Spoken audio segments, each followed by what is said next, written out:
கர்த்தரை ஸ்தோத்திரம் பண்ணலாமா? ஹல்லேலூயா, ஹல்லேலூயா. இருந்தவரும் இருக்கிறவரும் இனிமேல் வருகிறவரும் ஆகிய சர்வ வல்லமை உள்ளவர் இயேசுவின் நாமத்திற்கு மகிமை செலுத்தி எல்லாரும் துதிக்கலாம், எல்லாரும் ஸ்தோத்திரம் பண்ணலாம். ஹல்லேலூயா, ஹல்லேலூயா. உம்மை நாங்கள் மகிமைப்படுத்துகிறோம் இயேசுவே.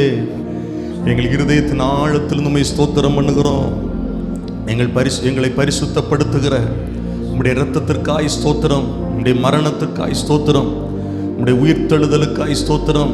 இன்றைக்கு நீர் எங்களுக்காய் பரிந்து பேசுகிறீரே, அந்த கிருபைக்காய் ஸ்தோத்திரம் அப்பா. ஹல்லேலூயா, ஹல்லேலூயா. நன்றி நன்றி நன்றி ஆண்டவரே.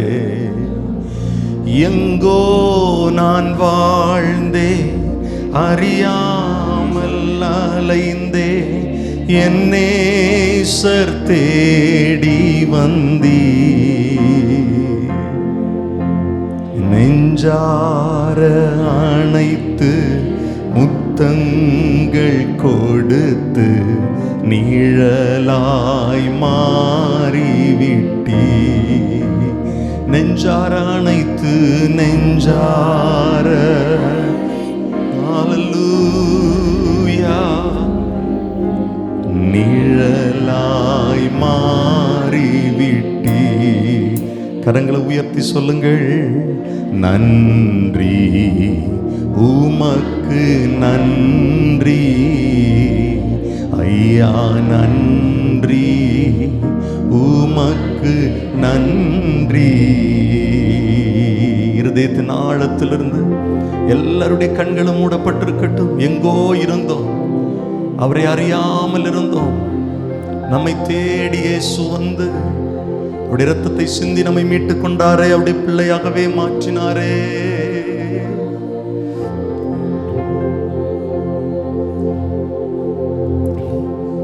அப்பா பிதாவே, அன்பான தேவா, அருமை இரட்சகரே, ஆவியானவரே, ஆவியானவரே. அப்பா பிதாவே, அப்பா பிதாவே, அன்பான தேவா, அருமை இரட்சகரே, ஆவியானவரே. சத்தமாய் ஆவியானவரே.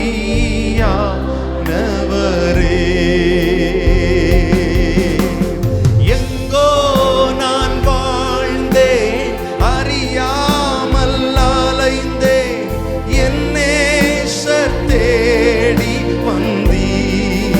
எங்கோ நான் வாழ்ந்தே, எங்கோ நான் வாழ்ந்தே அறியாமல் என் நேசர் தேடி வந்தீர். உணர்ந்து சொல்லுங்கள். நெஞ்சார அணைத்து முத்தங்கள் கொடுத்து நிழலாய் மாறிவிட்டீ.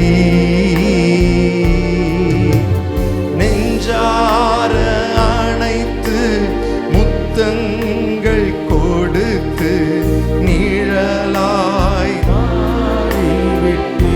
இப்ப சபையா ரெண்டு கரங்களை உயர்த்தி நன்றி உமக்கு நன்றி ஐயா, நன்றி உமக்கு எங்கள் அப்பா அன்பான தேவா, அருமை இரட்சகரே,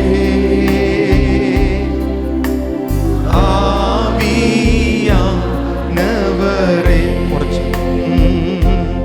எங்கள் அப்பா பிதாவே, அன்பான தேவா, அருமை இரட்சகரே,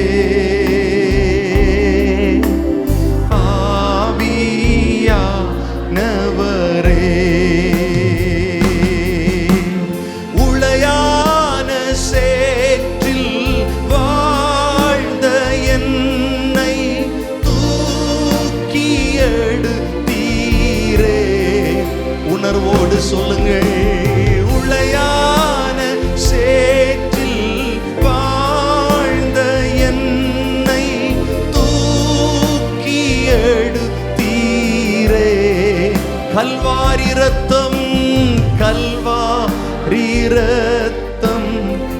எனக்காக சிந்தி கழுவி அணைத்தீரே. கல்வாரி இரத்தம் எனக்காக சிந்தி கழுவி. ரெண்டு கரங்களை உயர்த்தி இயேசுவுக்கு நன்றி சொல்லுவோம். நன்றி உமக்கு நன்றி ஐயா, நன்றி உமக்கு நன்றி. அப்பா பிதாவே, அப்பா பிதாவே, அன்பான தேவா, அருமை ரட்சகரே, ஆவியானவரே, ஆவியானவரே, அப்பா பிதாவே, எங்கள் அப்பா பிதாவே, அன்பான தேவா, அருமை ரட்சகரே, ஆவியானவரே, ஆவியானவரே. எத்தனை பேர் ஆண்டவருக்கு நன்றி செலுத்தி நல்ல கரங்களை தட்டி ஏசப்பாவுக்கு நன்றி சொல்லுங்க. கல்வாரி இரத்தம் நமக்காய் சிந்தப்பட்டது. உழையான சேற்றிலிருந்து நம்மை தூக்கி எடுத்தார். நம்முடைய பாவங்களை நீக்கி நம்மை சுத்திகரித்தார். ஆமே, நம்மை தூய்மைப்படுத்தினார். அவருடைய பிள்ளையாகவே மாற்றி இருக்கிறார். அவருடைய சொந்த இரத்தத்தை சிந்தி நம்மை ஆமென் கிரயமாய் கொடுத்து நம்மை வாங்கி இருக்கிறார். எல்லாரும் நல்ல கரங்களை தட்டி நம்முடைய கர்த்தரை மகிமைப்படுத்துவோம். பரிசுத்த ஆவியானவரை உயர்த்துவோம். சர்வ வல்லவரை உயர்த்துவோம். இயேசுவே மக்கு ஸ்தோத்திரம். எல்லாரும் வாய் திறந்து கர்த்தரை மகிமைப்படுத்தலாம். எல்லா தேவ பிள்ளைகளும் நல்ல கரங்களை தட்டி ஆண்டவரை உயர்த்துங்க பார்க்கலாம். இயேசுவே உம்முடைய நாமத்தை இந்த கால வேளையில உயர்த்துகிறோம்ப்பா. இயேசு என்கிற நாமம் இந்த இடத்துல மகிமைப்படட்டும். ஓ ஜீசஸ், ஹல்லேலூயா, ஹல்லேலூயா, ஹல்லேலூயா.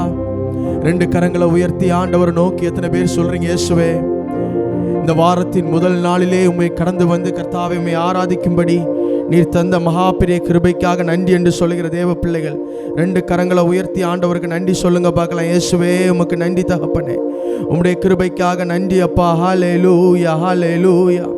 இயேசுவே உம்முடைய நாமத்தை உயர்த்துகிறோம். இயேசுவே ஹல்லேலூயா. இயேசுவே உம்மை உயர்த்துகிறோம், உயர்த்துகிறோம், உயர்த்துகிறோம், உயர்த்துகிறோம். உமக்கு நன்றி அப்பா. ஹல்லேலூயா, ஹல்லேலூயா, ஹல்லேலூயா. ஜீசஸ். அப்படி எல்லாரும் அமர்ந்து கொள்வோம். ஒரு சில பாடல்களை பாடி நம்ம ஆண்டவரை ஆராதிக்க போகிறோம். எத்தனை பேர் சந்தோஷமா இருக்கிறீங்க இந்த காலை வேளையில? சத்தமா ஒரு ஹல்லேலூயா சொல்லுங்க பார்க்கலாம். ஹல்லேலூயா. பக்கத்துல கரங்கள் கொடுத்து கேளுங்க. சந்தோஷமா இருக்கிறீங்களா அப்படின்னு கேளுங்க. ஒரு சிரிச்சு எல்லார்ட்டையும் கேளுங்க பார்க்கலாம், சந்தோஷமா இருக்கிறீங்களா அப்படின்னு. வேதம் சொல்லுகிறது, மகிழ்ச்சியோடு கர்த்தருக்கு ஆராதனை செய்து ஆனந்த சத்தத்தோடு அவர் சந்நிதி முன் வாருங்கள் என்று சொல்லி நம்ம சந்தோஷமா கரங்களை தட்டி ஆண்டவரை உயர்த்த போகிறோம். ஒரு புதிய பாடல் ஒருவேளை உங்களுக்கு தெரிஞ்சிருந்தா என் கூட சேர்ந்து பாடுங்க. தெரியாதவர்களும் கற்றுக்கொண்டு என் கூட பாடும்படி நான் உங்களை தாழ்வாய் கேட்கிறேன். என் முழு உள்ளம் இயேசுவை பாடும், என்றென்றும் ஸ்தோத்தரிக்கும் என்று சொல்லி கரங்களை தட்டி பாடுவோம். ஹல்லேலூயா இயேசுவே.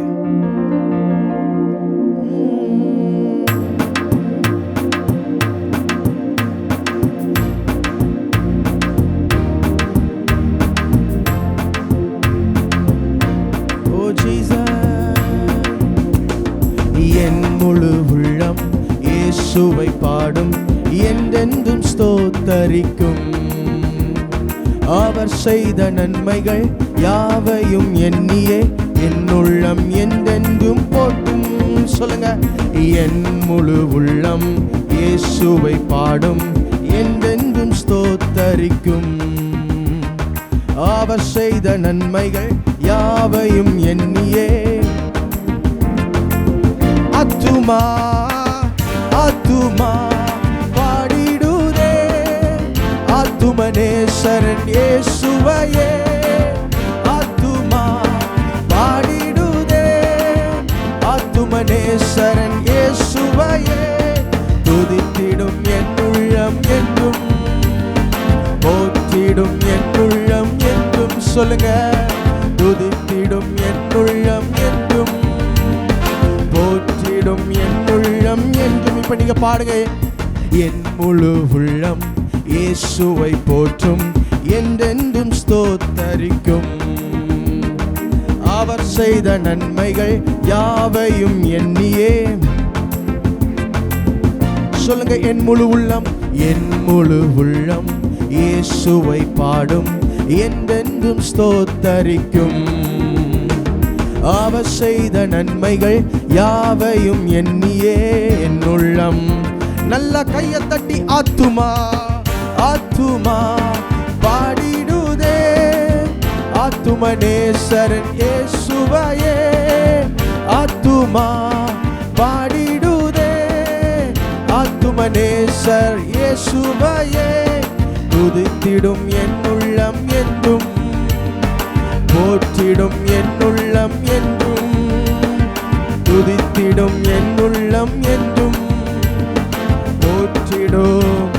இப்ப சொல்லுங்க. சிறகுகளாலே சிறகுகளாலே என்னை மூடிக்கொண்டார், செட்டைகளால் அணைத்து கொண்டார். வேடனின் கண்ணியில் சிக்கிடாது காத்திட என்னை சுற்றி வேலி அடைத்தார். சிறகுகளாலே என்னை மூடிக்கொண்டார், செட்டைகளால் அணைத்து கொண்டார். வேடனின் கண்ணியில் என்னை சுற்றி. நல்லா சந்தோஷமா கையை தட்டி ஆத்துமா பாடிடுதே, ஆத்துமனேசரன் இயேசுவையே. ஆத்துமா பாடிடுதே, ஆத்துமனேசரன் இயேசுவையே. துதித்திடும் என் உள்ளம் என்றும், போற்றிடும். சொல்லுங்க. துதித்திடும், துதித்திடும் என் உள்ளம் என்றும், போற்றிடும் என் உள்ளம் என்றும். தாழ்மையுள்ள உள்ளம் தேவனையே பாடும், பாட்டு பாடி மகிழ்ந்திருக்கும். வாழ்வு தந்த தேவனை, வாழ்வு வைக்கும் ராஜனை வாழ்த்து பாடி மகிழ்ந்திருக்கும். சொல்லுங்க. தாழ்மையுள்ள உள்ளம் தேவனையே பாடும், பாடி பாடி மகிழ்ந்திருக்கும். வாழ்வு தந்த தேவனை, வாழ வைக்கும் ராஜனை வாழ்த்தி பாடி மகிழ்ந்திருக்கும். எல்லாரும் சொல்லுங்க. ஆத்துமா ஆத்துமா பாடிடுதே, ஆத்துமனேசரன் இயேசுவையே. ஆத்துமா பாடிடுதே, ஆத்துமனேசரன். இன்னொரு முறை சொல்லுங்க.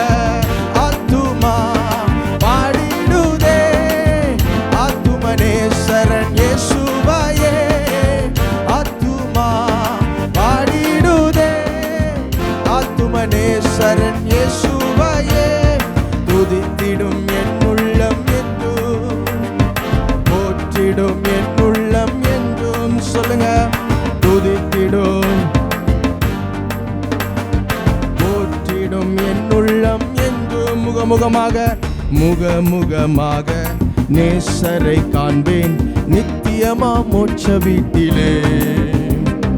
பாவங்களும் இல்லையே, பாரங்களும் இல்லையே, பரலோக ராஜ்யத்திலே. எத்தனை பேர் சொல்றீங்க? முகமுகமாக நேசரை காண்பேன், நித்தியமா மோட்ச வீட்டிலே. பாவங்களும் இல்லையே, பரலோக. இன்னொரு முறை சொல்லுவோமா? முகமுகமாக நித்தியமா மோட்ச வீட்டிலே. அங்கே பாவங்களும் இல்லையே, பாரங்களும் இல்லையே, ராஜ்யத்திலே.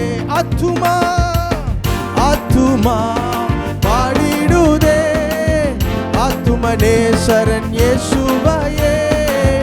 ஆத்துமா பாடிடுதே, ஆத்துமனேசரன் இயேசுவையே. ஆத்துமா, ஓ ஜீசஸ். ஆத்துமனேசரன். ஒரே சத்தமாய் ஆத்துமா பாடிடுதே, ஆத்துமனேசரன் இயேசுவையே. என் முழு உள்ளமும் போற்றும், போற்றிடும் என் உள்ளம் என்றும். சொல்லுங்க. துதித்திடும் என் உள்ளம் என்றும், போற்றிடும். இப்ப சொல்லுங்க, என் முழு உள்ளம், என் முழு உள்ளம் இயேசுவையே பாடும், என்றென்றும் ஸ்தோத்தரிக்கும். அவர் செய்த நன்மைகள் யாவையும் எண்ணியே. எல்லாரும் பாடுங்க, என் முழு உள்ளம் என்றென்றும் ஸ்தோத்தரிக்கும். அவர் செய்த நன்மைகள் என் உள்ளம் என்றென்றும் போற்றும். ஆத்துமா பாடிடுதே, ஆத்துமனேசரன் இயேசுவையே. ஆத்துமா பாடிடுதே, ஓ ஆத்துமா, ஓ ஜீசஸ். ஆத்துமனேசரன், ஆத்துமா ஆத்துமா பாடிடுதே, ஆத்துமனேசரன் இயேசுவையே. துதித்திடும் என் உள்ளம் என்று போற்றிடும். சத்தமா சொல்லுங்க, துதித்திடும் என் உள்ளம் என்று போற்றிடும். துதித்திடும், துதித்திடும் என்று போற்றிடும். ஓ துதித்திடும், துதித்திடும், ஓ ஜீசஸ் போற்றிடும். அப்படியே சொல்லுங்க, உன்னதமான கர்த்தரையே உறைவிடமாக்கிக் கொண்டாய். உன்னதமான கர்த்தரையே உறைவிடமாக்கிக் கொண்டாய். அடைக்கலமான ஆண்டவரை ஆதாயமாக்கிக் கொண்டாய். அடைக்கலமான ஆதாயமாக்கிக் கொண்டாய். அதனால் வாதை எந்தன் கூடாரத்தை அணுகாது மகனே. பொல்லாப்பு நேரிடாது, நேரிடாது மகளே. சொல்லுங்க, வாதை உந்தன் கூடாரத்தை அணுகாது மகளே. பொல்லாப்பு நேரிடாது மகனே. நல்லா கையை தட்டி சொல்லுங்க, லலலா லலலா லலலா லலலா லலலா லலலா லலலா லலலா. ஓ ஜீசஸ், சந்தோஷமா சொல்லுங்க, லலலா லலலா லலலா லலலா லலலா லலலா லலலா லலலா லலலா. ஓ ஜீசஸ், லலலா லலலா லலலா. நல்லா தலைக்கு மேல ரெண்டு கையை தட்டி, ஓ ஜீசஸ் இயேசுவே, உம்முடைய நாமத்தை உயர்த்துகிறோம் அப்பா. உம்முடைய நாமத்தினால கர்த்தாவே நாங்கள் ஜெயம் எடுப்போம். உம்முடைய நாமத்தை நாங்கள் வெற்றியை காண்போம். ஹல்லேலூயா, ஹல்லேலூயா. சங்கீதக்காரனாகிய தாவீது சொல்லும் பொழுது, என் ஆத்துமாவே நீ கர்த்தரை ஸ்தோத்திரி. ஒரு ஆமென் சொல்லுங்க பார்க்கலாம். ஏன் அந்த ஆத்துமா கிட்ட தாவீது அடிக்கடி பேசுகிற ஒரு அனுபவம் இருந்துச்சு. நீங்க வேதத்தை படிச்சு பார்த்தீங்கன்னா தெரியும். நிறைய இடங்கள்ல ஆண்டவருக்கு நன்றி சொல்றப்ப என்ன சொல்றாருன்னா, என் ஆத்துமாவே நீ கர்த்தரை ஸ்தோத்திரி, அவர் செய்த சகல உபகாரங்களை மறவாதே அப்படின்னு சொல்றாரு. இன்னொரு இடத்துல சொல்றாரு, ஒரு சோர்ந்து போன அனுபவத்துல சொல்றாரு, என் ஆத்துமாவே நீ ஏன் கலங்குகிறாய், நீ ஏன் தியங்குகிறாய் அப்படின்னு சொல்லி கேட்கிறாரு. அவர் அந்த ஆத்துமாவுக்கு ரொம்ப முக்கியத்துவம் கொடுத்தாரு. ஏன் தெரியுமா? நான் நினைக்கிறேன், நம்முடைய சரீரம் பாடுவதை காட்டிலும், நம்முடைய வாய்கள் பாடுவதை காட்டிலும் நம்முடைய ஆத்துமா ஆண்டவரை பாடணும். ஏன்னா அழியாம இருக்க போறது இந்த ஆத்துமா தான். ஒரு ஆமென் சொல்லுங்க பார்க்கலாம். இந்த சரீரம் ஒரு நாள் மண்ணாய் போயிடும், ஆனா இந்த ஆத்துமா தான் ஜீவனுள்ள நாட்கள் எல்லாம் பரலோக ராஜ்யத்தில் நம்ம ஆண்டவரை பாட போகிறது. இந்த உலகத்துல அந்த ஆத்துமா கர்த்தரை துதிக்கும் பொழுது ஆண்டவர் நம்மை பார்த்து மிகவும் மகிழுகிற தேவனாயிருக்கிறார், மிகவும் சந்தோஷப்படுகிற தேவனாயிருக்கிறார். எத்தனை பேர் உணர்ந்து சொல்லுகிறீங்க, என்னுடைய ஆத்துமா என் இயேசுவை பாடும்? ரெண்டு கரங்களை உயர்த்தி சொல்லுங்க பார்க்கலாம், இயேசுவே என் ஆத்துமா உங்களை பாடும்பா.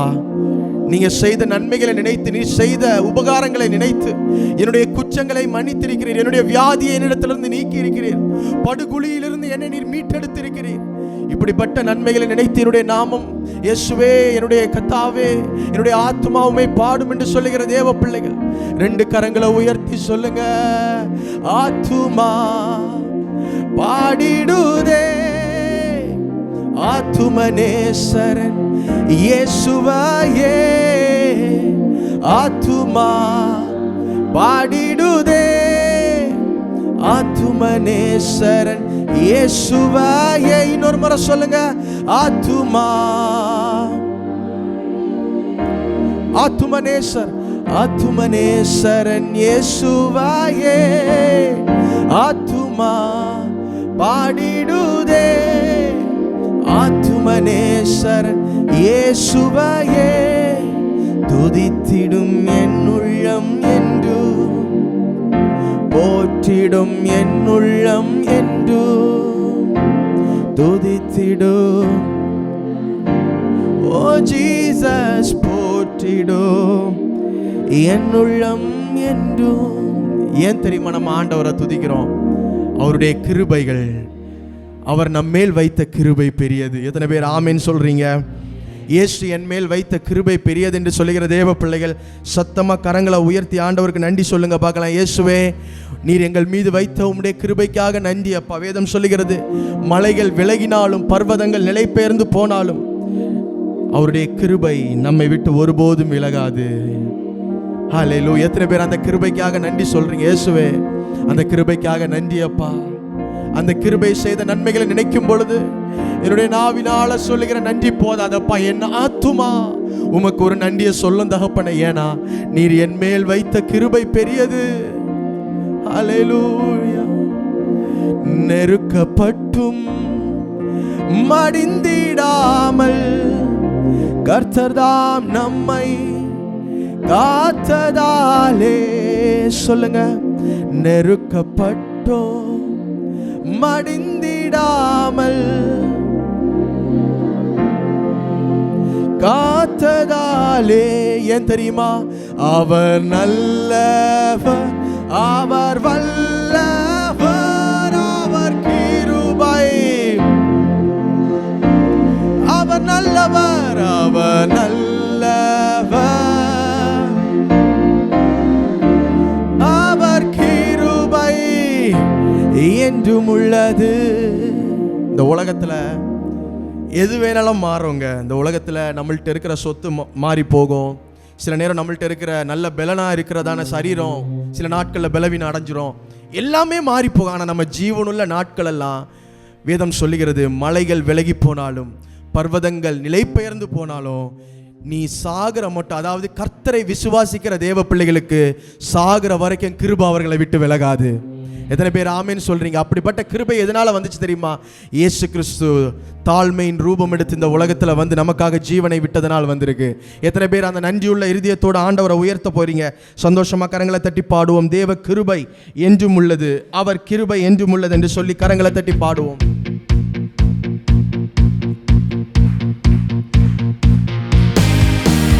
எல்லா தேவ பிள்ளைகளை நல்ல கைகளை தட்டி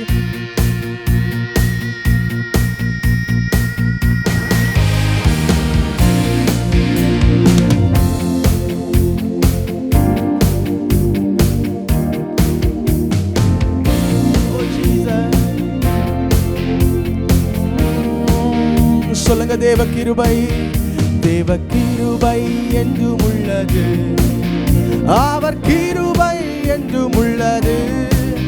அவரை போற்றி துதித்து பாடி அல்லேலூயா என்றார் பரிப்போம்.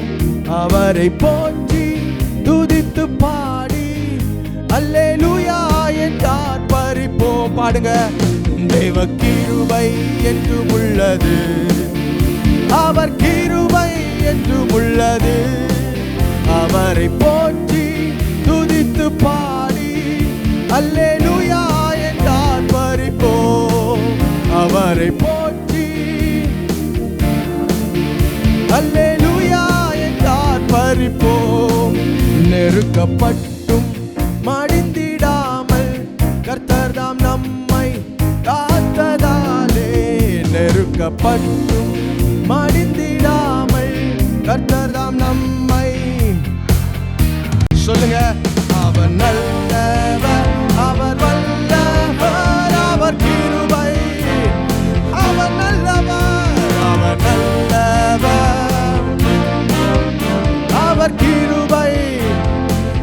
மாத்திரம் பாடுங்க. தேவ கிருபை, அவர் கிருபை, அவரை அல்லேலூயா என்றார் பறிப்போம், அவரை போற்றி என்றார் பறிப்போம். சத்துரு சேனை தொடர்ந்து சூழ்கையில் பக்தனாம் தாவீதின் தேவன் நமக்கு. சத்துரு சேனை பக்தனாம் தாவீதின் தேவன் நமக்கு. முன் சென்றாரே அவர் நல்லவர், அவர் கிருபை. எத்தனை பேர் சொல்றீங்க?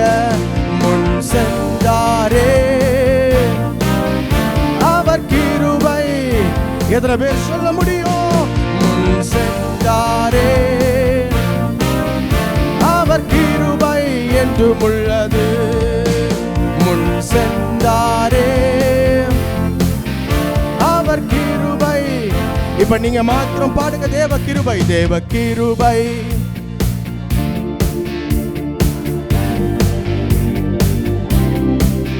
அவரை போற்றி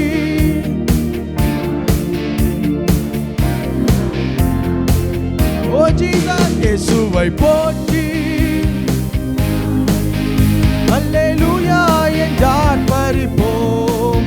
அக்கினி சோதனை பட்சிக்க வந்தும் முச்சடி தன்னில் தோன்றிய தேவன். அக்கினி சோதனை முச்சடி தன்னில் தோன்றிய தேவன். பாதுகாத்தாரே அவர் நல்லவர். சந்தோஷமா சொல்லுங்க. பாதுகாத்தாரே அவர் கிருபை. தேவ கிருபை என்னை பாதுகாத்திருக்கிறது. அவர் நல்லவர், அவர் கிருபை. பாதுகாத்தாரே, பாதுகாத்தாரே.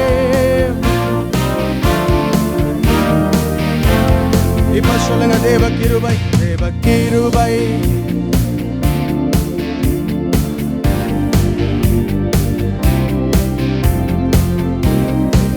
துதித்து பாடி அல்லேலூயா என்றார் பறிப்போம். இயேசுவை போற்றி அல்லேலூயா என்றார் பறிப்போம். காரிருள் போன்ற கஷ்டங்கள் வந்தும் பாதையின் ஒளியாய். காரிருள் போன்ற வாழினில் அவரன் பாதையின் ஒளியாய். என்னை நடத்தினார் அவர் நல்லவர். எத்தனை பேர் சொல்றீங்க? என்னை நடத்தினார் அவர் நல்லவர் என்றும் உள்ளது. தேவ கிருபை,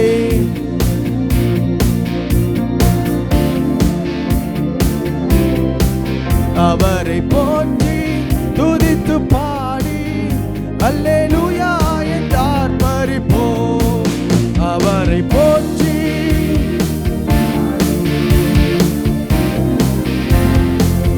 சொல்லுங்க.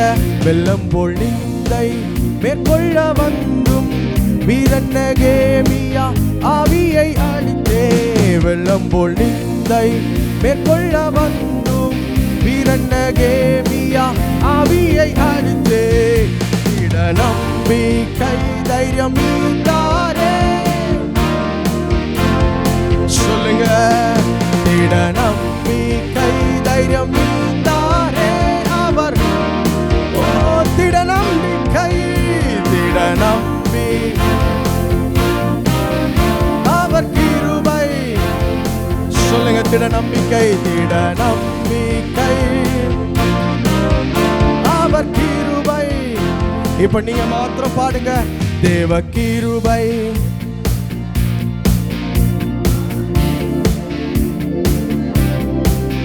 அவரை போற்றி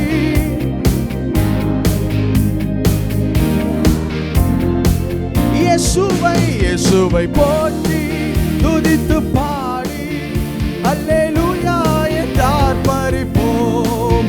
இயேசுவை போற்றி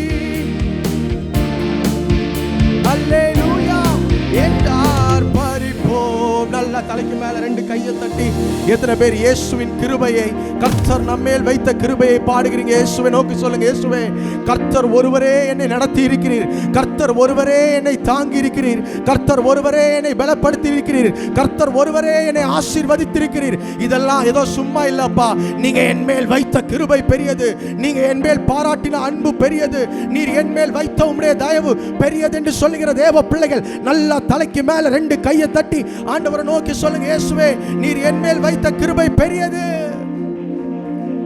ஹல்லேலூயா ஹல்லேலூயா. உம்முடைய கிருபைக்காக நன்றி தகப்பனே. ஹல்லேலூயா. அவர் நம்மேல் வைத்த கிருபை பெரியது. சத்தமா ஒரு ஆமென் சொல்லுங்க பார்க்கலாம். நம்ம கொஞ்ச நேரம் எழும்பி நின்று ஆண்டவர் அர்ப்பணித்து நம்ம ஆராதிக்க போறோம். ஆண்டவருடைய சமூகத்துல ஒரு அர்ப்பணித்து நம்ம ஆண்டவர் ஆராதிக்க போறோம். அதற்கு முன்பாக கர்த்தர் எனக்கு உணர்த்தினதான ஒரு காரியத்தை உங்களோடு கூட பேசலாம் என்று நான் ஆசைப்படுகிறேன். சகேயு குறித்து உங்க எல்லாருக்குமே தெரியும். இப்ப ஆபிரகாமுடைய குமாரன் யாருன்னு கேட்டா நீங்க என்ன சொல்லுவீங்க? ஆபிரகாமுடைய குமாரன் யாருன்னு கேட்டா நமக்கு தெரியும், ஈசாக்கு. அப்படிதானே? பழைய ஏற்பாட்டில் ஈசாக், இஸ்மவேல் ரெண்டு பேர் ஆபிரகாமுக்கு குமாரர்களா இருந்தார்கள். ஆனா புதிய ஏற்பாட்டில் ஒரு மனிதனை பார்த்து இயேசு சொல்கிறார், இவன் ஆபிரகாமிற்கு குமாரன் என்று சொல்லி. அந்த மனிதன் வேற யாரும் கிடையாது, சகேயு என்கிறதான ஒரு மனிதன். ஒரு ஆமென் சொல்லுங்க பார்க்கலாம். லூக்கா 19வது அதிகாரத்தை படிச்சு பார்த்தீங்கன்னா சகேயுனுடைய வாழ்க்கையின் மூலமாக நம்ம நிறைய காரியங்களை கற்றுக்கொள்ள முடியும். நம்ம அறிந்ததெல்லாம் ஒரு விஷயம், பாவத்திலிருந்து சகேயு ரட்சிக்கப்பட்டார் அப்படின்னு சொல்லி நம்ம படிச்சிருக்கிறோம். ஆனால் சகேயுனுடைய வாழ்க்கையிலிருந்து கர்த்தர் எனக்கு ஒரு வித்தியாசமான ஒரு காரியத்தை உணர்த்தினார். சகேயுனுடைய வாழ்க்கையை படித்த பொழுது, சகேயுனுடைய அர்ப்பணிப்பை படித்த பொழுது, சகேயுனுடைய வாழ்க்கையிலிருந்து ஒரு வித்தியாசமான காரியத்தை கர்த்தர் எனக்கு உணர்த்தினார். இவனும் ஆபிரகாமுக்கு குமாரன் அப்படின்னா ஏன் அந்த இடத்துல ஆபிரகாம கர்த்தர் மென்ஷன் பண்ணினாரு அப்படின்னா, ஆபிரகாமுக்குரிய ஆசீர்வாதம் என்ன தெரியுமா? அதாவது ஆபிரகாமே நீ ஆசீர்வாதமா இருப்பாய், அது மட்டும் ஆசீர்வாதம் கிடையாது, பூமியில் உள்ள வம்சங்கள் எல்லாம் உனக்குள் ஆசீர்வதிக்கப்படும். ஒரு ஆமென் சொல்லுங்க பார்க்கலாம். அதாவது ஆபிரகாமுடைய ஆசீர்வாதம், அதாவது ஆபிரகாமிற்கு கிடைத்த வாக்குத்தத்தம் எப்படிப்பட்ட வாக்குத்தத்தம்னா, அவன் மட்டும் ஆசீர்வதிக்கப்படுவது கிடையாது, அவன் மூலமாக மற்றவர்களும் ஆசீர்வதிக்கப்படுவது. எத்தனை பேருக்கு புரிஞ்சிச்சு? அப்படிப்பட்ட ஒரு ஆசீர்வாதம் தான். இப்ப நமக்கெல்லாம் வாக்குத்தத்தம் கிடையாது, கர்த்தர் உன்னை மேன்மையாக வைப்பார், நீ வாளாகாமல் தலையாவாய், கீழாகாமல் மேலாவாய். அப்படிப்பட்ட ஒரு வாக்குத்தத்தத்தை ஆண்டவர் ஆபிரகாமுக்கு கொடுக்கல. ஆபிரகாமுக்கு ஒரு ஸ்பெஷலான ஒரு ப்ராமிஸை கொடுத்தார், ஸ்பெஷலான ஒரு வாக்குத்தத்தத்தை கொடுத்தார். ஆபிரகாமே, நான் உன்னை ஆசீர்வாதமாக வைப்பேன், உன்னை நான் மேன்மையாக வைப்பேன். ஆனால் அதே நேரத்தில் நீ உனக்கு மட்டும் ஆசீர்வாதமாக இருக்க மாட்டேன், உன்னை சுற்றி இருக்கிற ஜனங்கள், இந்த தேசத்தில் இருக்கிற ஒவ்வொரு ஜனங்களுக்கும் நீ ஆசீர்வாதமாக இருப்ப. ஒரு ஆமென் சொல்லுங்க பார்க்கலாம். அப்படிப்பட்ட ஒரு ஆசீர்வாதம் இந்த சகேயுவை பார்த்து வருது. இந்த சகேயுவை பற்றி உலகத்தாருடைய பார்வையில் இந்த சகேயு எப்படிப்பட்டவன் பார்த்தா, ஒரு ஐஸ்வர்யமான ஒரு மனுஷன், ஒரு ஆயக்காரர்களின் தலைவன், ஒரு பாவியான மனுஷன் இந்த உலகத்தாருடைய பார்வையில். ஆனா அப்படிப்பட்ட மனுஷனுக்கு இயேசு இப்படிப்பட்ட ஒரு ஆசீர்வாதத்தை கொடுக்கிறார். ஒரு ஆமீன் சொல்லுங்க பார்க்கலாம். சகேயுவை குறித்து வேதம் என்ன சொல்லுதுன்னா, லூக்கா 19வது அதிகாரம், லூக்கா சுவிசேஷம் ஒருவேளை நீங்க வீடுகளில் போய் படிச்சு பார்த்தீங்கன்னா தெரியும், லூக்கா 19வது அதிகாரத்தில் இருக்குது. சகேயுவை குறித்து வேதம் என்ன சொல்லுகிறதுனா, அவன் ஒரு ஐஸ்வர்யவானான மனுஷன், ஆயக்காரர்களுக்கு தலைவன், சுற்றி இருக்கிற ஜனங்கள் என்ன சொல்றாங்கன்னா இவன் பாவியான மனுஷன். இப்படிப்பட்ட 3 காரியங்கள் இந்த சகேயுவை குறித்து சொல்லப்பட்டிருக்கிறது. ஆனா இயேசு அவனுடைய அடையாளத்தையே மாற்றி சொல்றாரு, இவன் இனிமே பாவி கிடையாது, இவன் இனிமே ஐஸ்வர்யவான் கிடையாது, இவன் இனிமே ஆயக்காரனுக்கு தலைவன் கிடையாது, இவன் ஒரு வித்தியாசமான மனுஷன். யாருன்னா ஆபிரகாமுக்கு குமாரன். ஒரு ஆமீன் சொல்லுங்க பார்க்கலாம். எப்படி அது மாறிச்சு அப்படின்னா, இந்த வாக்குத்தத்தம் கிடைக்கிறதற்கு, இப்படிப்பட்ட வார்த்தையை இயேசு சொல்லுகிறதற்கு முந்தின வசனத்துல நீங்க படிச்சு பார்த்தீங்கன்னா தெரியும், சகேயு ஒரு அர்ப்பணிப்பை பண்றாரு, ஒரு ஒப்பு கொடுத்தல பண்றாரு. என்ன பண்றாரு அப்படின்னா, என்னுடைய ஆஸ்திகளில் பாதியை நான் ஏழைகளுக்கு கொடுக்கிறேன். ஒரு ஆமீன் சொல்லுங்க பார்க்கலாம். ஒருவேளை இது லிட்டரலா நம்ம பார்க்குறப்ப எப்படி இருக்கும்னா, தனக்கு இருக்கிற சம்பாத்தியத்தில், தனக்கு இருக்கிற காசுல நான் கொஞ்சத்தை ஏழைகளுக்கு கொடுக்கிறேன் அப்படின்னு சொல்றாரு அப்படின்னு. ஆனா இதுல ஒரு ஆழமான ஒரு சத்தியம் விளங்குகிறது. என்ன அப்படின்னா, அந்த இடத்துல என்ன வெளிப்படுத்துறாருன்னா, நான் மட்டும் ஆசீர்வதிக்கப்படுவதை நான் விரும்பவில்லை, என் மூலமாக பிறர் ஆசீர்வதிக்கப்படுவதை நான் விரும்புகிறேன் என்று சொல்லி அர்ப்பணிக்கிறார். ஒரு ஆமீன் சொல்லுங்க பார்க்கலாம். அதுல ஒரு ஆழமான ஒரு சத்தியம் இருக்கு பாருங்களேன். என்ன சொல்றாருன்னா சகேயு, ஏசப்பா இவ்வளவு நாள் நான் ஆசீர்வதிக்கப்படணும், நான் பலன் கொள்ளணும், என் குடும்பம் ஆசீர்வதிக்கப்படணும், என் பிள்ளைகள் ஆசீர்வதிக்கப்படணும் அப்படிங்கிற ஒரு ஜெபத்தை மட்டும்தான் நான் ஏறெடுத்துட்டு இருந்தேன். அப்படிப்பட்ட ஒரு சிந்தை மட்டும்தான் எனக்குள்ள இருந்துச்சு, அப்படிப்பட்ட ஒரு எண்ணம் மட்டும்தான் எனக்குள்ள இருந்துச்சு. ஆனா இன்னைக்கு நான் என்ன ஒப்பு கொடுக்கிறேன், நான் மட்டும் ஆசீர்வதிக்கப்பட்டவனா இருக்க விரும்பல, என் மூலமாக பிற ஜனங்களும் ஆசீர்வாதமா மாறணும். ஒரு ஆமென் சொல்லுங்க பார்க்கலாம். இன்னும் தெளிவா சொல்லணும்னா, நான் ஆசீர்வதிக்கப்பட்டவனாய் மாத்திரமல்ல, ஒரு ஆசீர்வாதமாக மாற விரும்புகிறேன். இங்கிலீஷ்ல சொல்லுவாங்க, not being blessed is being a blessing அப்படின்னு சொல்லிட்டு. அதாவது நான் ஆசீர்வதிக்கப்படுவது மாத்திரமல்ல, பிறருக்கே ஒரு ஆசீர்வாதமாக மாற விரும்புகிறேன். ஒரு ஆமென் சொல்லுங்கம்மா. ஒருவேளை நீங்க யோசிக்கலாம், சகைவிட்ட நிறைய சொத்து இருந்துச்சு, நிறைய சம்பாத்தியம் இருந்துச்சு, அதன் மூலமாக ஏழைகளுக்கு கொடுத்தார், அதன் மூலமாக பிறருக்கு ஆசீர்வாதமாக மாறினார். என்னிடத்துல அப்படியெல்லாம் இல்லையே, என்னிடத்துல காசு இல்லையே, என்னிடத்துல பணம் இல்லையே அப்படின்னு சொல்லலாம். ஆனா நான் சொல்றேன், ஒருவேளை பூமிக்குரிய ஆசீர்வாதங்களை ஒருவேளை நீங்க ஜனங்களுக்கு கொடுக்க முடியாட்டியும், நித்திய காலமாய் பரலோக ராஜ்யம் என்று ஒன்று இருக்கிறது, அதற்குரிய ஆசீர்வாதத்தை நீங்க மற்ற ஜனங்களுக்கு கொடுக்கலாம். நிறைய பேருக்கு புரியலன்னு நினைக்கிறேன். ஒரு ஆமீன் சொல்லுங்க பார்க்கலாம். நீங்க இயேசு கிறிஸ்துவை விசுவாசிச்சு நித்திய காலமா பரலோக ராஜ்யம் என்கிறதான ஆசீர்வாதத்தை பெற்றுக்கிட்டீங்க. ஆனா எத்தனையோ ஜனங்கள் அப்படிப்பட்ட ஆசீர்வாதத்தை அறியாம சுத்திக்கிட்டு இருக்கிறாங்க. உங்க சொந்தத்திலேயே, உங்க நண்பர்களே அப்படிப்பட்ட ஆசீர்வாதம் அதுதான் உண்மையான ஆசீர்வாதம் என்பதை அறியாமல் எத்தனையோ ஜனங்கள் இருக்கிறாங்க. அந்த பரலோக ராஜ்யத்தை குறித்த சுவிசேஷத்தை நீங்கள் பிற ஜனங்களுக்கு சொல்லும் பொழுது, பிற ஜனங்களுக்கு சொல்லி அவர்களை இயேசு கிறிஸ்துவின் அண்டையில கொண்டு வரும் பொழுது, அவர்களை நீங்க சபையில கொண்டு வரும் பொழுது, நீங்க பிறருக்கு ஆசீர்வாதமாக மாறுகிறீர்கள். ஒரு ஆமீன் சொல்லுங்க பார்க்கலாம். நீங்க ஜெபிக்கிறீங்க, என் குடும்பம் ஆசீர்வதிக்கப்படணும், என் பிள்ளைங்க ஆசீர்வதிக்கப்படணும் அப்படிங்கிற ஜெபத்தை மாற்றி, இனி வருகிற நாட்கள்ல இயேசுவை என் நண்பர் ஆசீர்வதிக்கப்படணும், என் நண்பர் இயேசு என்கிற நாமத்தை அறிந்து கொள்ளணும், இயேசு என்கிற நாமத்தை விசுவாசிக்கணும் அப்படிங்கிறதான சுவிசேஷத்தை நீங்க பிற ஜனங்களுக்கு சொல்லும் பொழுது, கர்த்தர் உங்களை ஆசீர்வதிக்கிறவர் மாத்திரமல்ல, பிற ஜனங்களுக்கு உங்களை ஆசீர்வாதமாக வைப்பார். ஏன் தெரியுமா? பூமிக்குரிய கூடாரமாகிய இந்த வீடு அழிந்து போகும், ஆனால் கர்த்தரால் கட்டப்பட்ட கைவேலை இல்லாத நித்திய வீட்டு, அது நித்திய காலமாய் நாம் ஆண்டவரோடு வாழ்கிறதான வீடு, அந்த நித்திய வீட்டை குறித்ததான சுவிசேஷத்தை நாம் பிற ஜனங்களுக்கு சொல்லும் பொழுது, நாம் ஆசீர்வதிக்கப்பட்டவர்களாய் மாத்திரமல்ல, பிற ஜனங்களுக்கு நாம் ஆசீர்வாதம் உள்ளவர்களாய் மாறுகிறோம். எத்தனை பேர் இந்த கால வேளையில அர்ப்பணிக்கிறீங்க? அப்படிப்பட்ட ஒரு சுவிசேஷ பாரத்தை கர்த்தர் எனக்குள்ள தரணும். ஒருவேளை ஊழியக்காரங்க மட்டும்தான் சுவிசேஷம் சொல்லணும், ஊழியக்காரங்க மட்டும்தான் இயேசுவை பற்றி அறிவிக்கணும், ஊழியக்காரங்க மட்டும்தான் இயேசுவை பற்றி சொல்லி சபையில ஜனங்களை சேர்க்கணும் அப்படிங்கிறது கிடையாது. நீங்களும் இயேசுவை பற்றி சொல்லலாம். ஒரு ஆமீன் சொல்லுங்க பார்க்கலாம். எல்லாரும் எழும்பி நின்று ஆண்டவருடைய சமூகத்தில் அர்ப்பணிக்க போறீங்க. இயேசுவே, ஒரு 5 நிமிஷம் எத்தனை பேர் ஆண்டவருடைய சமூகத்தில் அர்ப்பணிக்க போறீங்க? இயேசுவே, என்ன நானே அர்ப்பணிக்கிறேன்ப்பா, என்ன நானே ஒப்பு கொடுக்கிறேன் தகப்பனே. ஒருவேளை இவ்வளவு நாட்கள் எனக்கு இருந்த பாரம், எனக்கு இருக்கிற பிரச்சனையா இருந்திருக்கலாம், எனக்கு இருக்கிற போராட்டமா இருந்திருக்கலாம், எனக்கு இருக்கிற கவலையா இருந்திருக்கலாம், எனக்கு இருக்கிற உபத்திரவங்களா இருந்திருக்கலாம், எனக்கு இருக்கிற வியாதியா இருந்திருக்கலாம், என் பிள்ளைகள் மூலமாக வருகிற பிரச்சனைகளா இருந்திருக்கலாம். ஆனா இன்று நான் என்னை அர்ப்பணிக்கிறேன். அந்த பாரம் எல்லாம் மாறி ஒரு புது பாரம் எனக்குள்ள வரப்போகுது. அதுதான் சுவிசேஷ பாரம். எத்தனை பேர் ஒப்பு கொடுக்கிறீங்க ஆண்டவருடைய சமூகத்துல? சகை எப்பொழுது பிறருக்கு ஆசீர்வாதமாக மாறுவதற்கு தன்னை ஒப்பு கொடுத்தானோ, அந்த இடத்துல ஆபிரகாமுக்குரிய ஆசீர்வாதங்களுக்கு சகையு பாத்திரவானானான். அப்படிப்பட்ட ஆசீர்வாதங்களுக்கு என்னை நானே ஒப்பு கொடுக்கிறேன் என்று சொல்லுகிற தேவ பிள்ளைகள் 2 கரங்களை உயர்த்தி ஆண்டவரை நோக்கி சொல்லுங்க. இயேசுவே, சுவிசேஷ பாரம் ஒன்றே என் சுமையாக மாறணும்ப்பா. ஹல்லேலூயா. இந்த தேசம் முழுவதும் இயேசு என்கிற நாமம் பரவ வேண்டும். இயேசு என்கிற நாமம் இந்த தேசம் முழுவதும், எத்தனையோ ஜனங்கள் உண்மை அறியாம இருக்கிறாங்கப்பா. எத்தனையோ ஜனங்கள் நீர்தான் தேவன் என்று அறிந்தும் அந்த பரலோக ராஜ்யத்திற்குரிய நினைவில்லாம இருக்கிறாங்கப்பா. பாவியாக சுத்தி கொண்டு இருக்கிறாங்க, பாவத்துக்குள்ள இருக்கிறாங்க.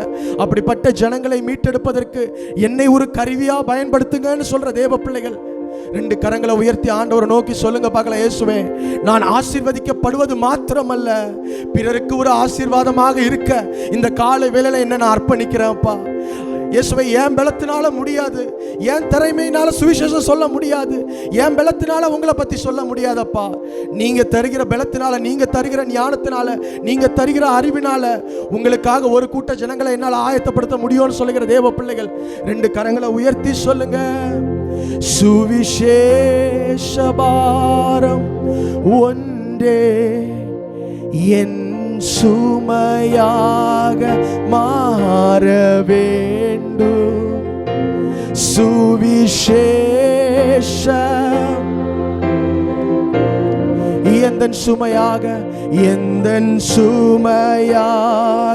மாற வேண்டும்.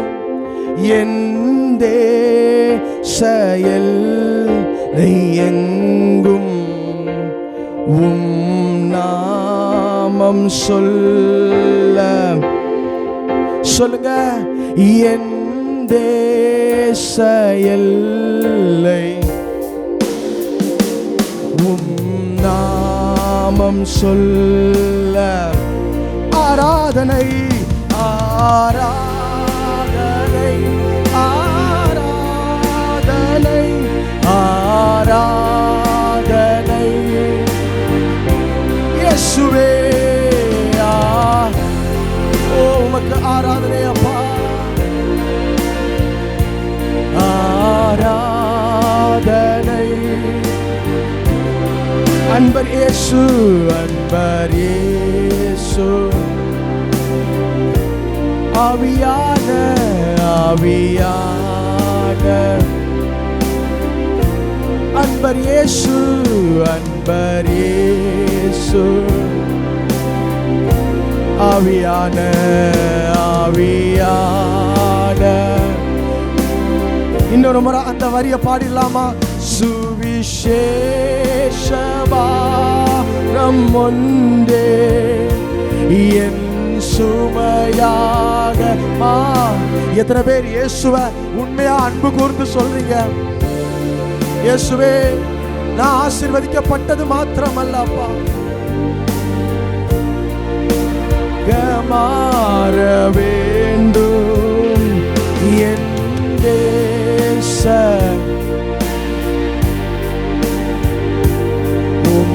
நாமம் சொல்ல. என் தேச எங்கோ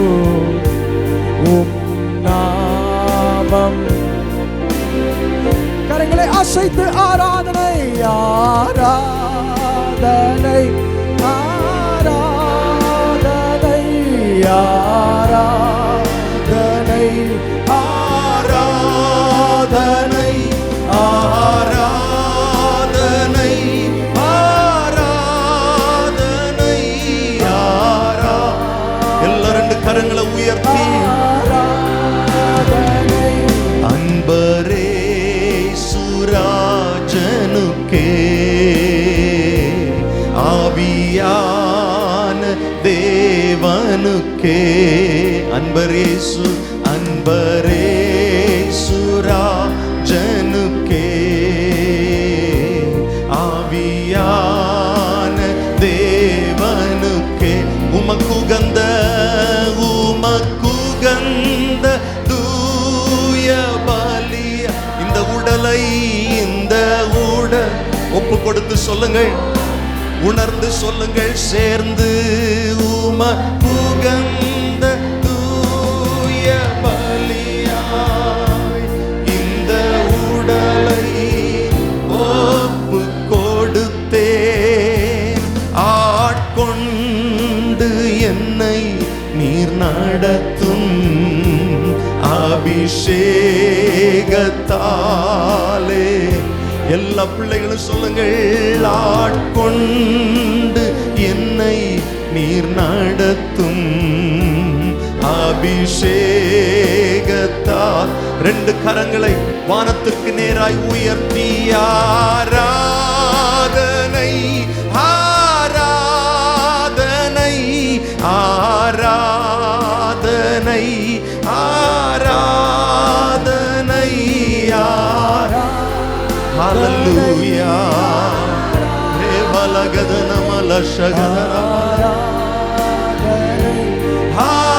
ஆராதனை அன்பரே சுராஜனுக்கே ஆவியான தேவனுக்கே. சொல்லுவோம், அன்பரே சுராஜனுக்கே ஆவியான தேவனுக்கே. நல்ல கரங்களை தட்டி வாய்களை திறந்து சத்தத்தை உயர்த்தி ஆவியின் களிகூறுதலோடு கர்த்தரை மகிமைப்படுத்துங்க. இருதயத்திலிருந்து கர்த்தரை மகிமைப்படுத்துங்க. இயேசுவின் நாமத்தில் உங்கள் வாழ்க்கையில் இருக்கிற கவலைகளை கர்த்தர் மாற்றுகிறார். வேதம் சொல்லுகிறது, வருத்தப்பட்டு பாரம் சுமக்கிறவர்களே, நீங்கள் எல்லாரும் என்னிடத்தில் வாருங்கள், நான் உங்களுக்கு இளைப்பாறுதல் தருவேன் என்பதாய். வருத்தத்தோடு வந்திருக்கிற உங்கள் பாரத்தை கர்த்தருடைய சமூகத்தில் வையுங்கள். வேதம் சொல்லுகிறது, என் நுகத்தை ஏற்றுக்கொள்ளுங்கள், அது உங்களுக்கு லகுவாயிருக்கும். அதுதான் சுவிசேஷ பாரம், அதுதான் கர்த்தருடைய நுகம். எல்லாரும் சொல்லுங்கள் வாய் திறந்த, ஆண்டவரே, என் வாழ்க்கையில் இருக்கிற கவலைகள் மாறணும். என்னை குறித்திருக்கிற பாரம், என் குடும்பத்தை குறித்திருக்கிற பாரம், என் பிள்ளைகளை குறித்திருக்கிற பாரம், அதற்கு ஒரு வழி இருக்கிறது. என்ன தெரியுமா? அந்த பாரத்தை கர்த்தருக்கு மேல வச்சுட்டு அவருடைய நுகம், ஆமென், இந்த சுவிசேஷம் என்கிற பாரத்தை நாம் சுமக்கும் போது நம்முடைய வாழ்க்கை ரொம்ப லகுவா இருக்கும். நல்ல கரம் தட்டி வாய் திறந்து சத்தத்தை உயர்த்தி தேவனுடைய நாமத்தை மகிமைப்படுத்துங்க. கர்த்தரை ஆராதிக்க வந்திருக்கிற தேவ பிள்ளைகளே, உற்சாக மனதோடு துதி பலிகளை, ஸ்தோத்திர பலிகளை இயேசுவுக்கு செலுத்துங்கள். தேவாதி தேவனுக்கு செலுத்துங்கள். சர்வ வல்லமையுள்ள தேவனுக்கு செலுத்துங்கள். மகிமையின் தேவன், மகத்துவத்தின் தேவன், ஆலோசனை கர்த்தர், நித்திய பிதா, சர்வ வல்லமையுள்ள தேவனுக்கு எல்லா துதி கன மகிமையையும் செலுத்தும்படி எல்லாரும் வெளியில நிக்கிறவங்க, பின்னால நிக்கிறவங்க, சகோதரர்கள் சகோதரிகள் எல்லாரும் சத்தத்தை உயர்த்தி வாய்களை திறந்து கரங்களை தட்டி உற்சாக மனதோடு ஸ்தோத்திர பலிகளை, துதி பலிகளை கர்த்தருக்கு செலுத்துவோம். ஹalleluya, ஹalleluya. உம்மை நாங்கள் உயர்த்துகிறோம் ஆண்டவரே, உம்மை நாங்கள் ஆராதிக்கிறோம். இயேசுவே ஆண்டவர், மரணத்தினின்று உயிர்த்தெழுந்தார். கால்கள் யாவும் நாவு யாவும் போற்றிடும் அந்த இயேசுவே ஆண்டவர். ரெண்டு கரங்களை உயர்த்தி சொல்லுங்கள், இயேசுவே ஆண்டவர், மர்னிவை தினின்று உயிர்த்தெழுந்தார். கால்கள் யாவும் முடங்கும், நாவு யாவும் போற்றிடும் அந்த இயேசுவே ஆண்டவர், அந்த இயேசுவே ஆண்டவர், அந்த இயேசுவே ஆண்டவர். இயேசு நாமம், இயேசு நாமம், இயேசு நாமம், இயேசு நாமம், இயேசு நாமம், இயேசு நாமம் வாழ்கவே. கைகளை உயர்த்தி சொல்லுங்கள், இயேசு நாமம், இயேசு நாமம், இயேசு நாமம், இயேசு நாமம், இயேசு நாமம், இயேசு நாமம் வாழ்கவே. திரும்ப திரும்ப அறிக்கை பண்ணுங்க, இயேசு நாமம், இயேசு நாமம், இயேசு நாமம், இயேசு நாமம், இயேசு நாமம், இயேசு நாமம் வாழ்கவே. அவர் நாமமே மதுரமதே, அவர் நாமத்தில் சுகமுண்டே. அவர் எல்லா ரெண்டு கரங்களை உயர்த்தி மதுர, அவர் நாமத்தில் சுகம், அவர் நாமத்தில் சுகம். இப்ப எல்லாரும் அறிக்கை பண்ணுங்க, இயேசு நாமம், இயேசு நாமம், இயேசு நாமம், இயேசு நாமம், இயேசு நாமம், இயேசு நாமம் வாழ்கவே. இயேசு நாமம், எல்லா நாவுகள் அறிக்கை பண்ணட்டும் அந்த நாமத்தை.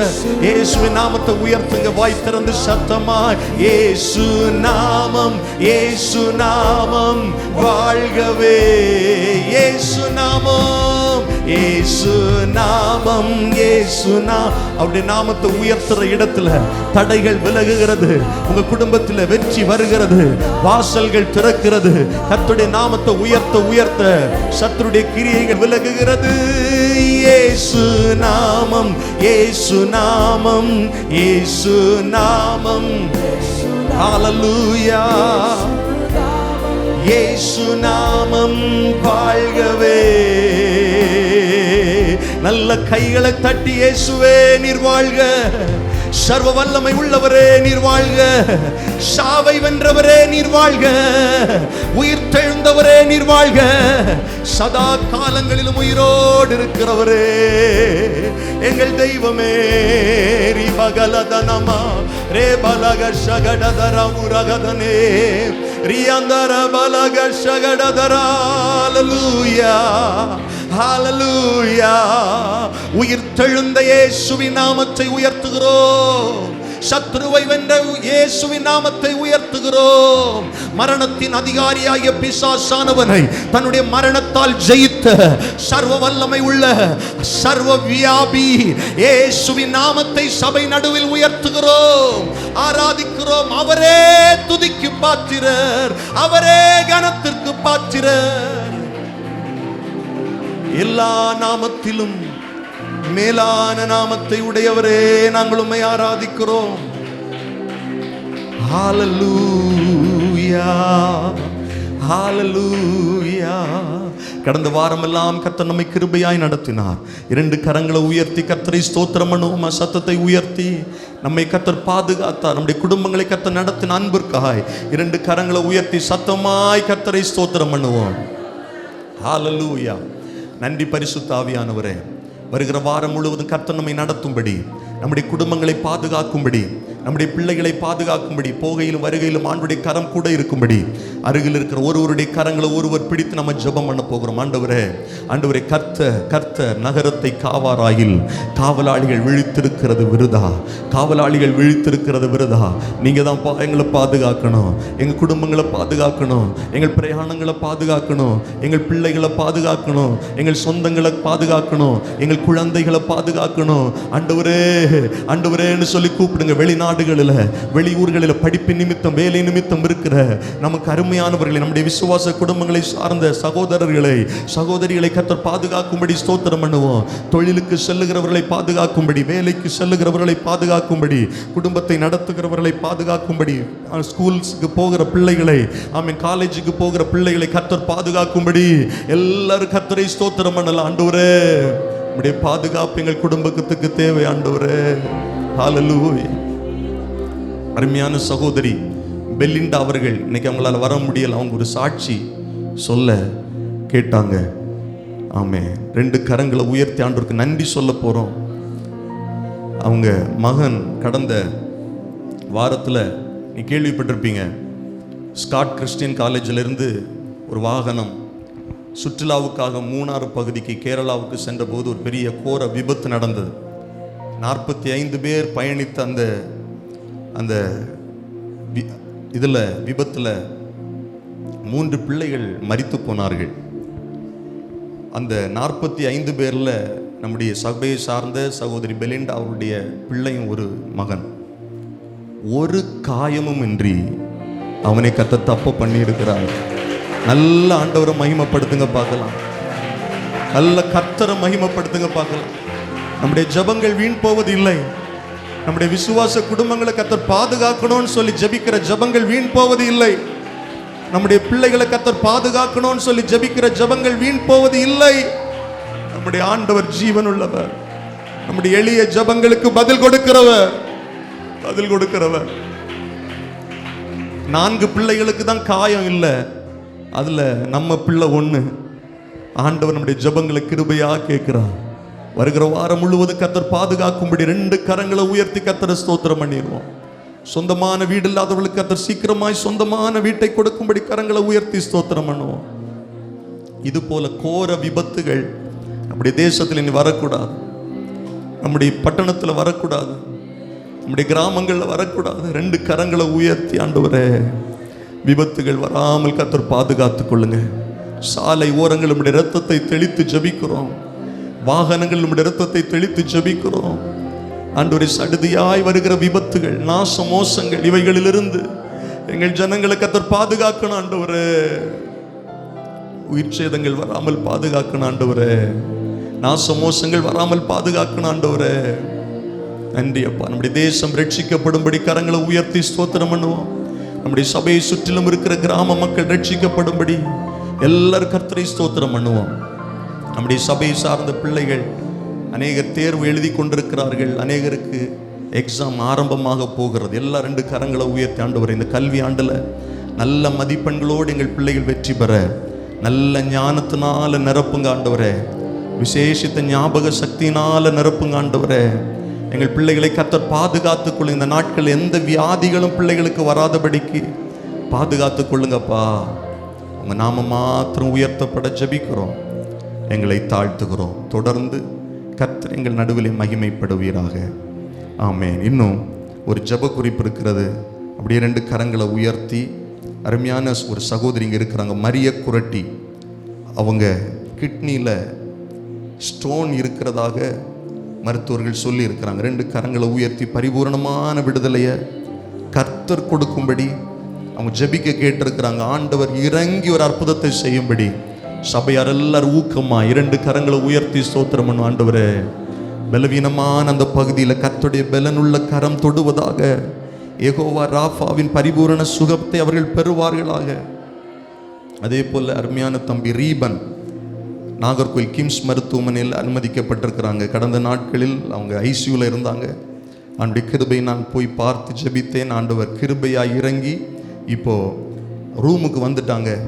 பரிபூர்ணமான விடுதலையை அந்த தம்பிக்கு கர்த்தர் கொடுக்கும்படி 2 கரங்களை உயர்த்தி ஆண்டவரே, மருத்துவமனையில் அனுமதிக்கப்பட்டிருக்கிற நம்முடைய மகனுக்கு ஒரு பரிபூர்ணமான விடுதலையை கொடுங்கப்பா. பூரண சுகத்தோடு வீடு திரும்ப, இனிமேல் அந்த பலவீனம் தலை தூக்காமல் செயலிழந்து போக இயேசுவின் நாமத்தை சொல்லி ஆண்டவரே, நாங்கள் ஆண்டவரே சபையாராக இணைந்து ஜெபிக்கிறோம். ஆண்டவர் அற்புதத்தை செய்து உடைய நாமத்தை மகிமைப்படுத்துங்கப்பா. இயேசுவின் நாமத்தில் ஜெபிக்கிறோம் எங்கள் ஜீவனுள்ள நல்ல பிதாவே, ஆமென். அப்படின்னு நாம் ஜெபிக்கும்படியாக முழங்கால் படியிடலாம். ஆமென். 2 பிள்ளைங்களும் ஆயத்தமாக வந்தாங்க. 2 பேரையும் நம்ம பாட வச்சிருக்கிறோம். கர்த்தர் நல்லவர். நம்ம முழங்கால் படியிட்டு நம்ம ஜெபம் பண்ணலாம். ஆண்டவர் பெரிய காரியங்களை நம்முடைய குடும்பங்களிலே செய்ய கர்த்தர் உண்மை உள்ளவராக இருக்கிறார். கண்களை மூடி நம்ம ஜெபம் பண்ண போகிறோம். இந்த நேரம் ரொம்ப முக்கியமான நேரம், ஜெப நேரம், அற்புதத்தின் நேரம். யாரும் தயவு செய்து இந்த நேரத்தை நீங்கள் வீணடிக்கக்கூடாது. ஆண்டவர் நம்முடைய இருதயத்தை பார்க்கிறார், நம்முடைய எண்ணங்களை பார்க்கிறார். நம்முடைய ஜெபங்களுக்கு கர்த்தர் பதில் தருகிறவராக இருக்கிறார். நம்முடைய விண்ணப்பங்களின் கூப்பிடுதலின் சத்தம் அவருடைய செவிகளில் ஏறிற்று என்று பைபிள் சொல்லுது. நம்முடைய ஜெபத்தை கேட்கிறவர் நம்முடைய ஆண்டவர். மன விருப்பங்களை அறிந்திருக்கிறவர்.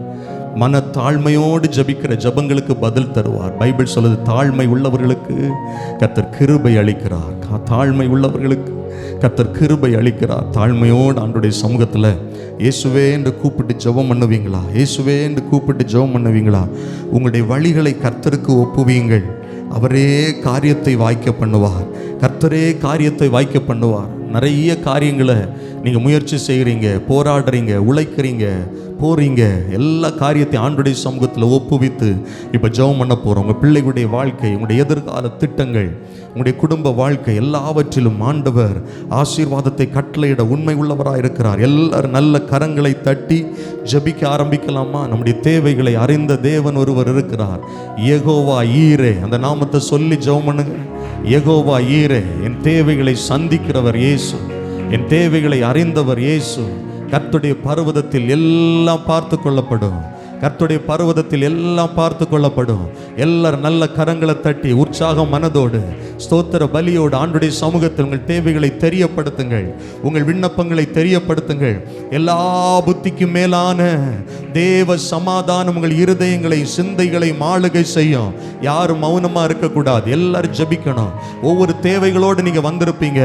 ஆமென். தேவைகளை சொல்லுகிற நேரம், ஜெப நேரத்தில் நீங்க மௌனமா இருந்தீங்கன்னா ஆண்டவரிடத்திலிருந்து எந்த காரியத்தையும் பெற்றுக்கொள்ள முடியாது. மனுஷங்கிட்ட உங்க தேவையை சொல்றதை விட தெய்வத்திட்ட சொல்றது ரொம்ப ரொம்ப நல்லது. உங்கள் விண்ணப்பத்திற்கு பதில் தருகிற இயேசு உங்கள் அருகாமையில் இருக்கிறார். எல்லாரும் நல்ல கரங்களை தட்டி விசுவாசத்தோடு ஜெபிக்க ஆரம்பிங்க. ஒன்றொன்று அவங்களுடைய தேவைகளை சொல்ல ஆரம்பிங்க. ஸ்தோத்திரத்தோடு சொல்ல ஆரம்பிங்க. உங்கள் பிள்ளைகளுடைய காரியம், உங்களுடைய எதிர்காலங்கள், உங்களுடைய சரீர சுகம் எல்லாவற்றையும் கர்த்தர் அறிந்திருக்கிறார். உங்களுடைய வேதனைகளை அறிந்திருக்கிறார். உங்களுடைய கடன் பிரச்சனைகளை மாற்ற இயேசு போதுமானவராக இருக்கிறார். உங்கள் தொழிலை ஆசீர்வதிக்க இயேசு போதுமானவராக இருக்கிறார். உங்கள் குடும்பத்தை நடத்த இயேசு போதுமானவராக இருக்கிறார். எதை குறித்தும் கவலைப்படாதிருங்கள். பைபிள் சொல்லுகிறது, கவலைப்படுகிறதுனால நம்முடைய சரீர அளவில் எதையும் கூட்டவோ குறைக்கவோ முடியாது. தேவ சமூகத்தில் விசுவாசத்தோடு நீங்கள் ஜெபிக்கிற ஜெபத்திற்கு பதில் உண்டு. பதில் உண்டு சகோதரனே, பதில் உண்டு சகோதரியே. தேவாலயத்தில் வந்து ஜெபிக்கிற ஜெபத்திற்கு பதில் உண்டு. உங்களுடைய விண்ணப்பங்களை ஆண்டவரிடத்தில் தெரியப்படுத்துங்கள். இயேசு உங்களை நேசிக்கிறார். உங்களுடைய ஜெபங்களுக்கு கர்த்தர் நிச்சயமாய் பதில் தருவார். அல்லேலூயா. திருமண தடைகள் விலக ஜெபிக்கிறோம் ஆண்டவரே. கர்ப்பத்தின் ஆசீர்வாதம் உண்டாக ஜெபிக்கிறோம் ஆண்டவரே. எதிர்கால நன்மைகள் உண்டாக ஜெபிக்கிறோம் ஆண்டவரே. ஆண்டவரே, சொத்து காரியங்களில் இருக்கிற பிரச்சனைகள் விலக ஜெபிக்கிறோம். குடும்பங்களில் இருக்கிற தரித்திரங்கள் விலக ஜெபிக்கிறோம். சமாதான குறைபாடு மாற ஜெபிக்கிறோம். அப்பா, உம்முடைய பிள்ளைகளை ஆசீர்வதிங்கப்பா. உம்முடைய பிள்ளைகளுடைய கண்ணீருக்கு பதில் உண்டாகட்டும். வேலை இல்லாத அனுபவம் மாறி வேலை வாய்ப்புகள் உருவாகட்டும். தொழில் ஆசீர்வாதங்கள் உண்டாகட்டும் ஆண்டவரே. எங்கள் ஜனத்திற்காய் கர்த்தர் யுத்தம் பண்ணி பிள்ளைகளுடைய காரியங்களை வாய்க்க பண்ணுங்க.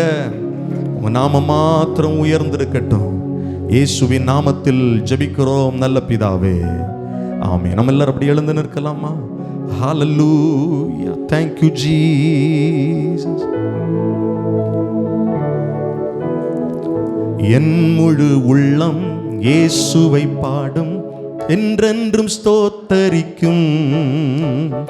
அவர் செய்த நன்மைகள் யாவையும் எண்ணியே என்றென்றும் போற்றும். பாடுங்கள். என் முழு உள்ளம் இயேசுவை பாடும், என்றென்றும் ஸ்தோத்தரிக்கும். அவர் செய்த நன்மைகள் யாவையும் எண்ணியே என் உள்ளம் என்றென்றும் போற்றும். ஆத்துமா பாடிடுதே ஆத்துமனேசர் இயேசுவையே. ஆத்துமா பாடிடுதே ஆத்துமனேசர் இயேசுவையே. என் உள்ளம் என்றென்றும் போற்றும்.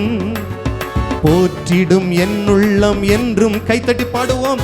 துதித்திடும் என் உள்ளம் என்றும். போற்றிடும் என் உள்ளம் என்றும். சிறகுகளாலே என்னை மூடிக்கொண்டார், செட்டைகளால் அணைத்து கொண்டார். வேடனின் கண்ணியில் சிக்கிடாது காத்திட என்னை சுற்றி வேலி அடைத்தார். சிறகுகளாலே என்னை மூடிக்கொண்டார், செட்டைகளால் அரைத்து கொண்டார். வேடனின் கண்ணியில் சிக்கிடாது காத்திட என்னை சுற்றி வேலி அடைத்தார். சொல்லுவோம். ஆத்துமா பாடிடுதே ஆத்துமனேசர் இயேசுவையே. ஆத்துமா பாடிடுதே ஆத்துமனேசர் இயேசுவையே. துதித்திடும் என் உள்ளம் என்றும். போற்றிடும் என் உள்ளம்.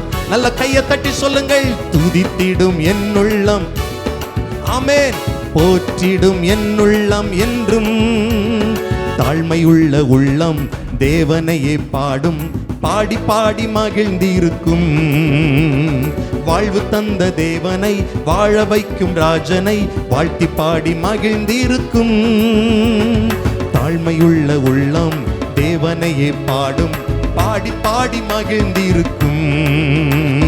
வாழ்வு தந்த தேவனை, வாழ வைக்கும் ராஜனை வாழ்த்தி பாடி மகிழ்ந்திருக்கும். ஆத்துமா ஆத்துமா பாடிடுதே ஆத்துமனேசர் இயேசுவையே.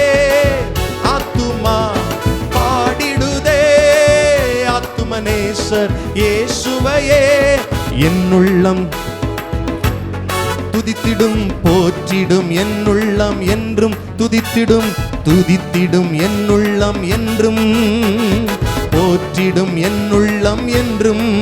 நல்ல கைகளை தட்டி கர்த்தரை மகிமைப்படுத்துவோம். ஹல்லேலூயா. அன்பாண்டவரே, உடைய சமூகத்திலே நாங்கள் காத்திருக்கிறோம். கர்த்தருடைய வார்த்தையை அனுப்பி எங்கள் வாழ்க்கையில் இன்றைக்கு கிரியை வெளிப்படுத்துவீராக எங்களை தாழ்த்துகிறோம். இயேசுவின் நாமத்தில் ஜெபிக்கிறோம் நல்ல பிதாவே, ஆமென், ஆமென். அமர்ந்து கொள்ளலாம். அப்போஸ்தலர் 4வது அதிகாரத்தை திருப்பிக் கொள்ளுங்கள். கர்த்தருடைய வார்த்தைகளை நாம் தியானிக்க போகிறோம். கர்த்தருடைய கிருபையினால் ஆண்டுடைய பரிசுத்த ஆவியானவர் நம்மோடு இடைபடுவாராக. கடந்த 2 வாரங்களாகவே ஆண்டுடைய கிருபையினால் நாம அப்போஸ்தலர் நாட்களில் நடந்த வேதம் பதிவு செய்த முதல் அற்புதம், பிறவி முடவன் இயேசுவின் நாமத்தில் எழுந்து நடந்தான், குதித்தான், துதித்தான், தேவ ஆலயத்திற்குள் பிரவேசித்தான். அதை ஒரு வாய்ப்பாக பயன்படுத்தி பேதுரு தன்னுடைய 2வது பிரசங்கத்தை எருசலேம் தேவாலயத்தில் அந்த அற்புதத்தை பார்த்து அவனிடத்தில் வந்த ஜனங்களிடத்தில் இயேசுவை சுவிசேஷமாக பிரசங்கிக்கிறார். அந்த சுவிசேஷத்தின் விளைவாக, அந்த பிரசங்கத்தின் விளைவாக 5000 பேர் ரட்சிக்கப்படுகிறார்கள். எத்தனை பேர் ரட்சிக்கப்பட்டாங்க? 5000 பேர். ஒரு பெரிய எழுப்புதல் எருசலேமிலே உருவானது. கர்த்தராகிய இயேசு கிறிஸ்து சொன்ன வார்த்தையின்படி பரிசுத்த ஆவியானவர் உங்களிடத்தில் வரும்போது நீங்கள் பலன் அடைவீர்கள், எருசலேமில் எனக்கு சாட்சியாய் இருப்பீர்கள் என்ற வார்த்தை நிறைவேறும்படி கர்த்தருடைய ஆவியானவர் தன்னுடைய பலத்த செய்கைகளை வெளிப்படுத்தினார். ஆவியானவர் ஜனங்களுடைய இருதயத்தில் பேசுகிறவராக இருக்கிறார். வசனங்கள் பிரசங்கிக்கப்படும் போது, வார்த்தைகள் பிரசங்கிக்கப்படும் போது ஆவியானவர் கிரியை செய்கிறவராக இருக்கிறார். வசனம், பைபிள் சொல்லுது, வசனத்தை கேட்டு விசுவாசித்தவர்கள் 5000 பேராக இருந்தார்கள். அப்போஸ்தலர் 4வது அதிகாரம் அதனுடைய 4வது வசனம், வசனத்தை கேட்டவர்களில் அநேகர் விசுவாசித்தார்கள், அவர்கள் தொகை ஏறக்குறைய 5000 பேரா இருந்தது. கவனிங்கள், அற்புதத்தை பார்த்தவர்கள் ரட்சிக்கப்படவில்லை. அற்புதத்தை பார்த்தவர்கள் வசனத்தை கேட்க வந்தார்கள். அதிசயத்தை பார்த்தவர்கள் வார்த்தையை கேட்க வந்தாங்க. வசனத்தை கேட்டவங்க தான் ரட்சிக்கப்பட்டாங்க. விசுவாசித்தவர்கள் தான் ரட்சிக்கப்பட்டார்கள். வேதம் சொல்லுகிறது, விசுவாசம் கேள்வியினால் வரும், கேட்கிறதுனால வரும். கேள்வி கர்த்தருடைய வசனத்திலிருந்து வரும். ஒரு பெரிய அற்புதம் நடந்திருக்கு. 40 வருஷமா எழும்பி நடக்க முடியாதவன் நடக்கிறான், குதிக்கிறான், தேவனை துதிக்கிறான், தேவாலயத்துக்கு போகாதவன் போறான். ஒரு பெரிய அதிசயம் நடந்திருக்கு. ஜனங்கள் எல்லாம் பேதுருவும் யோவானையும் நெருக்கிறாங்க. அதை ஒரு வாய்ப்பாக பயன்படுத்தி பேதுரு 12 கூட எழுந்து நின்று இஸ்ரவேல் ஜனங்களிடத்துல, அங்கே கூடி வந்த ஜனங்களிடத்துல பேசுறார். என்ன பேசுறார் அப்படின்னா, நான் கடந்த வாரத்தில் உங்களுக்கு காண்பித்தேன். ஆண்டவராகிய இயேசு கிறிஸ்துவை பிதாவாகிய தேவன் மகிமைப்படுத்தினார். அந்த இயேசுவை நீங்கள் மறுதலித்தீர்கள், நீங்கள் சிலுவையிலே ஒப்பு கொடுத்தீர்கள்.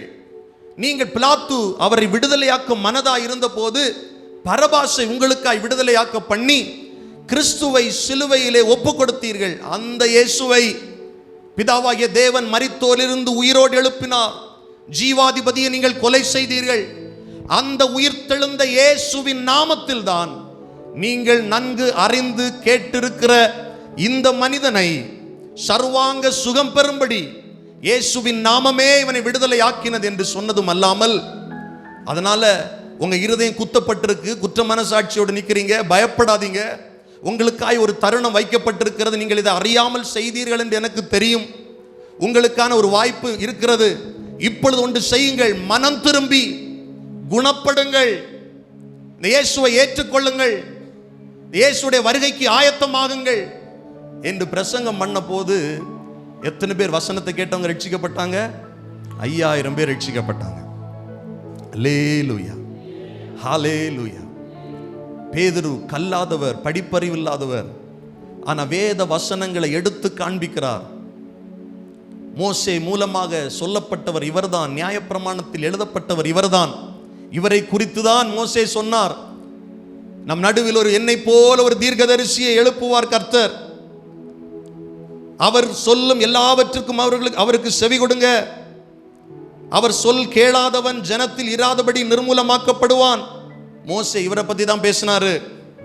சாமுவேல் முதற்கொண்டு எத்தனையோ பேர் தீர்க்க தரிசனம் உரைத்தார்களே, அத்தனை பேர்களும் இந்த நாட்களை பற்றி முன்னறிவித்தார்கள்.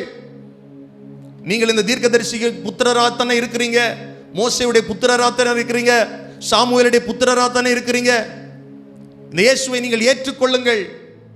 ஆபிரகாமுடைய புத்திரர் என்று சொல்லுகிறீர்களே, பூமியில் உள்ள வம்சங்கள் எல்லாம் உனக்குள் உன் சந்ததிக்குள் ஆசீர்வதிக்கப்படும் என்று சொல்லப்பட்ட அந்த சந்ததி கிறிஸ்து இவர்தான், இவரை ஏற்றுக்கொள்ளுங்கள் என்று சொன்னபோது வசனத்தை கேட்டவர்கள், வார்த்தையை கேட்டவர்கள் விசுவாசித்து 5000 பேர் ரட்சிக்கப்பட்டார்கள். ஒரு பெரிய எழுப்புதல் உண்டானது. இப்படி அவர்கள் 4வது அதிகாரம் 1வது வசனம் சொல்லுகிறார், அவர்கள் ஜனங்களுடனே பேசி கொண்டிருக்கையில் ஆசாரியர்களும் தேவாலயத்து சேனை தலைவனும் சதுசேயரும் அவர்களிடத்தில் வந்து அவர்கள் ஜனங்களுக்கு உபதேசிக்கிறதுனாலும் இயேசுவை முன்னிட்டு மரித்தோரிலிருந்து உயிர்த்தெழுதலை பிரசங்கிக்கிறதுனாலும் சினம் கொண்டு. கவனிங்கள், நல்ல கவனிங்க. 5000 பேர் ரட்சிக்கப்பட்டிருக்கிறான். 5000 பேர் கர்த்தருடைய வார்த்தையை கேட்டு விசுவாசிகள் ஆயிட்டான். ஒரு பெரிய மாற்றம் வருகிறது. இவங்க உபதேசம் பண்ணிட்டு இருக்கிறாங்க, இயேசுவை பத்தி சொல்லிக்கிட்டு இருக்கிறாங்க, வார்த்தையை பிரசங்கம் பண்ணிட்டு இருக்காங்க. அப்போவே ஜெப ஆலயத்தின் அந்த தேவ ஆலயத்தின் சேனை தலைவன் வருகிறான், சதுசேயர்கள் வருகிறார்கள். வந்து அவருடைய உபதேசத்தை கேட்டு இயேசுவை முன்னிட்டு உயிர்த்தெழுதலை பற்றி பிரசங்கம் பண்ணினதுனால இவனுக்கு கோபம் வந்துருச்சு. நல்ல கவனிங்க, இயேசு கிறிஸ்துவுடைய உயிர்த்தெழுதலை பற்றி பேசின உடனே கோபம் வருது. ஏன்னா சதுசேயர்கள் உயிர்த்தெழுதலையும் தேவ தூதர்களையும் விசுவாசியாமல் இருக்கிறார்கள். உயிர்த்தெழுதல் இல்லை என்று சாதிக்கிறவர்கள் தான் சதுசேயர்கள். இந்த சதுசேயர்களுக்கு ரொம்ப கோபம் வந்துருச்சு. கோபம் கொண்டவர்களாய் பைபிள் சொல்லுது, அவர்களை பிடித்து சாயங்காலமாய் இருந்தபடியினால் மறுநாள் வரைக்கும் எங்க வைக்கிறாங்க? காவலில் வைக்கிறாங்க. எதுக்கு வைக்கிறாங்கன்னா, இயேசுவை பத்தி பிரசங்கம் பண்ணனால. இயேசு மரிச்சு போனார்னு மட்டும் இவன் சொல்லல, மரித்து உயிர்த்தெழுந்தார்னு சொல்றான். இது அவங்களுக்கு பொறுக்க முடியல. பேதுருவையும் யோவானையும் பிடித்து காவலில் வைக்கிறாங்க. அது சாயங்கால வேளை. நான் உங்களுக்கு சொன்னேன், ஜெப வேளையாகிய 9ஆம் மணி நேரம், அது மாலை 3 மணி. அப்போவே பிரசங்கம் ஆரம்பிக்குது, அப்போவே அற்புதம் நடக்குது. எவ்வளவு நேரம் போயிருச்சுன்னு தெரியல. இவங்களை பிடிக்கும் போது சாயங்காலமா இருந்ததுனால காவல்ல வைக்கிறாங்க. நல்ல கவனிங்க, இஸ்ரவேல்ல அந்த காலத்தில் 3 சிறைச்சாலைகள் இருந்தது. இயேசு வாழ்ந்த காலத்தில், அப்போஸ்தலர் வாழ்ந்த காலத்தில். ஒன்று பிலாத்துவுடைய அரண்மனையில் இருந்த சிறைச்சாலை, ரோமர்களுடைய சிறைச்சாலை. ரோம அரசுக்கு விரோதமா யாராவது புரொட்டஸ்ட் பண்ணா, போராட்டம் பண்ணா, ரோமர்களுடைய ஆட்சி எங்களுக்கு தேவையில்லைன்னு எதிர்த்து பேசினா, ரோம அரசாட்சிக்கு எதிராக செய்கிற ஒவ்வொருத்தனையும் பிடிச்சு அடைக்கிறதுக்கு தான் பிலாத்துடைய அரண்மனையில் ஒரு சிறைச்சாலை இருந்தது. இரண்டாவது, ஏரோதுடைய அரண்மனையில் ஒரு சிறைச்சாலை இருந்தது. ஏரோது யார் என்றால் யூதருக்கு ராஜா. யூதர்களுடைய வழக்குகள், யூதர்கள் செய்கிற பிரச்சனைகள், யூதர்களுக்கு உள்ள இருக்கிற குழப்பங்கள், இவைகளை தீர்க்க குற்றம் செய்தவர்களை, யூதர்களை சிறையில் அடைக்கிறதுக்கு ஏரோதுடைய அரண்மனையில் என்ன இருந்துச்சுன்னா ஒரு சிறைச்சாலை இருந்தது. மூன்றாவது, தேவாலயத்தில் அன்னா காய்பா என்கிற பிரதான ஆசாரியர்களுடைய அரண்மனை என்று ஒன்று இருந்தது. அதுல ஒரு சிறைச்சாலை இருந்தது. அந்த சிறைச்சாலையில் தான் இவர்களை பிடித்து அடைச்சு வைக்கிறாங்க. எதுக்கு அந்த சிறைச்சாலை அப்படின்னா, தேவாலயத்துக்கு விரோதமா, நியாய பிரமாணத்துக்கு விரோதமா, பரிசுத்த பலிக்கு விரோதமா யாராவது அவதூறு பேசினா, தேவ தூஷணம் பேசினா அவங்கள பிடிச்சு வைக்கிறதற்கு இந்த சிறைச்சாலை. இப்போ பேதுரும் யோவானும் இயேசுவை குறித்து, இயேசுடைய உயிர்த்தெழுதலை பத்தி பேசினதுனால அவர்களை பிடித்து அன்னா காய்பா என்கிற பிரதான ஆசாரியனுடைய அரண்மனையில் இருக்கிற பாதாள சிறைச்சாலையில் அடைத்து வைக்கிறார்கள். நல்லா விளங்கிக் கொள்ளணும். கெத்செமனே தோட்டத்தில் இயேசுவை பிடித்து முதலாய் இயேசுவை காவலில் வைக்கப்பட்ட இடம், இயேசு காவலில் வைக்கப்பட்ட இடம் இதே பிரதான ஆசாரியர்களின் அரண்மனையில் இருந்த பாதாள சிறையில் தான். அதே இடத்துல பேதுருவை யோவானை வைக்கிறாங்க. முதல் முறையாக அப்போஸ்தலர்கள் கைது செய்யப்படுகிறார்கள். ஏன் கைது செய்யப்படுகிறாங்க? இயேசு கிறிஸ்துடைய உயிர்த்தெழுதலை பகிரங்கமாக அறிவிக்கிறார்கள். அதற்கு நாங்கள் சாட்சிகள் என்று சொல்லுகிறார்கள். அவர்தான் தேவனுடைய குமாரன் என்று சொல்லுகிறார். இந்த 2வது பிரசங்கத்தில் திரும்ப 2 முறை சொல்லுவார். அவர் இயேசு தேவனுடைய குமாரன், இயேசு பிதாவுடைய பிள்ளை, பரிசுத்தம் உள்ளவர், நீதி உள்ளவர் என்பதாய் இவர்கள் தேவ தூஷணம் சொல்லுகிறார்கள் என்று அவர்களை பிடித்து காவலிலே வைக்கிறார்கள். நல்லா விளங்கி கொள்ளணும். இதே இடம்தான் பேதுரு இயேசுவை மறுதலித்த இடம். யோவான் எழுதின சுவிசேஷம் அதனுடைய 18வது அதிகாரம் 15வது வசனம் பாருங்கள். சீமோன் பேதுருவும் வேறொரு சீஷனும் இயேசுவுக்கு பின் சென்றார்கள். அந்த சீஷன் பிரதான ஆசாரியனுக்கு அறிமுகமானவனாய் இருந்ததினால் இயேசுவுடனே கூட பிரதான ஆசாரியனுடைய அரண்மனைக்குள் பிரவேசித்தான். 16வது வசனம் படிப்போமா? பேதுரு வாசல் அருகே வெளியே நின்றான். அப்பொழுது பிரதான ஆசாரியனுக்கு அறிமுகமானவனாய் இருந்த மற்ற சீஷன் வெளியே வந்து வாசல் காக்கிறவருடனே பேசி பேதுருவையும் உள்ளே அழைத்து கொண்டு போனான். எப்போ தெரியுமா இது நடக்குது? இயேசுவை பிடித்து கைது செய்து பிரதான ஆசாரியனுடைய அரண்மனையில் இருக்கிற சிறையில் இயேசுவை கைது செய்து வைக்கும்போது பேதுருவை உள்ள கொண்டு போறாங்க. இந்த இடத்துல தான் 3 முறை பேதுரு இயேசுவை மறுதலிக்கிறான். நல்ல கவனிங்க. இப்ப ஏன் பேதுருவை இந்த சிறைக்குள்ள கொண்டு வராங்கன்னா, எந்த இடத்துல மறுதலிச்சானோ அந்த இடத்துல பகிரங்கமா இயேசு கிறிஸ்து உயிருள்ளவர் என்று பிரசங்கம் பண்றான். இந்த எண்ணங்கள் எல்லாம் பேதுருவுக்கு வந்திருக்கும். கொஞ்சம் இமேஜின் பண்ணி பாருங்க. இதே இடத்துல தான் இதே போல ஒரு இரவு வேளையில என் அருமை இரட்சகர் இயேசுவே எனக்கு தெரியாது அப்படின்னு சொல்லி 3 முறை 3 நபர்களிடம் நான் மறுதலித்தேன். இன்னைக்கு அதே இயேசு உயிர்த்தெழுந்தார், அவர் தேவனுடைய குமாரன் என்று சொன்னதன் காரணத்தினால இந்த இடத்துல என்ன பிடிச்சு வச்சிருக்கிறாங்க. நான் யோசிக்கிறேன், பேதுரு இதை ஒரு பாக்கியமா எண்ணி இருப்பார்.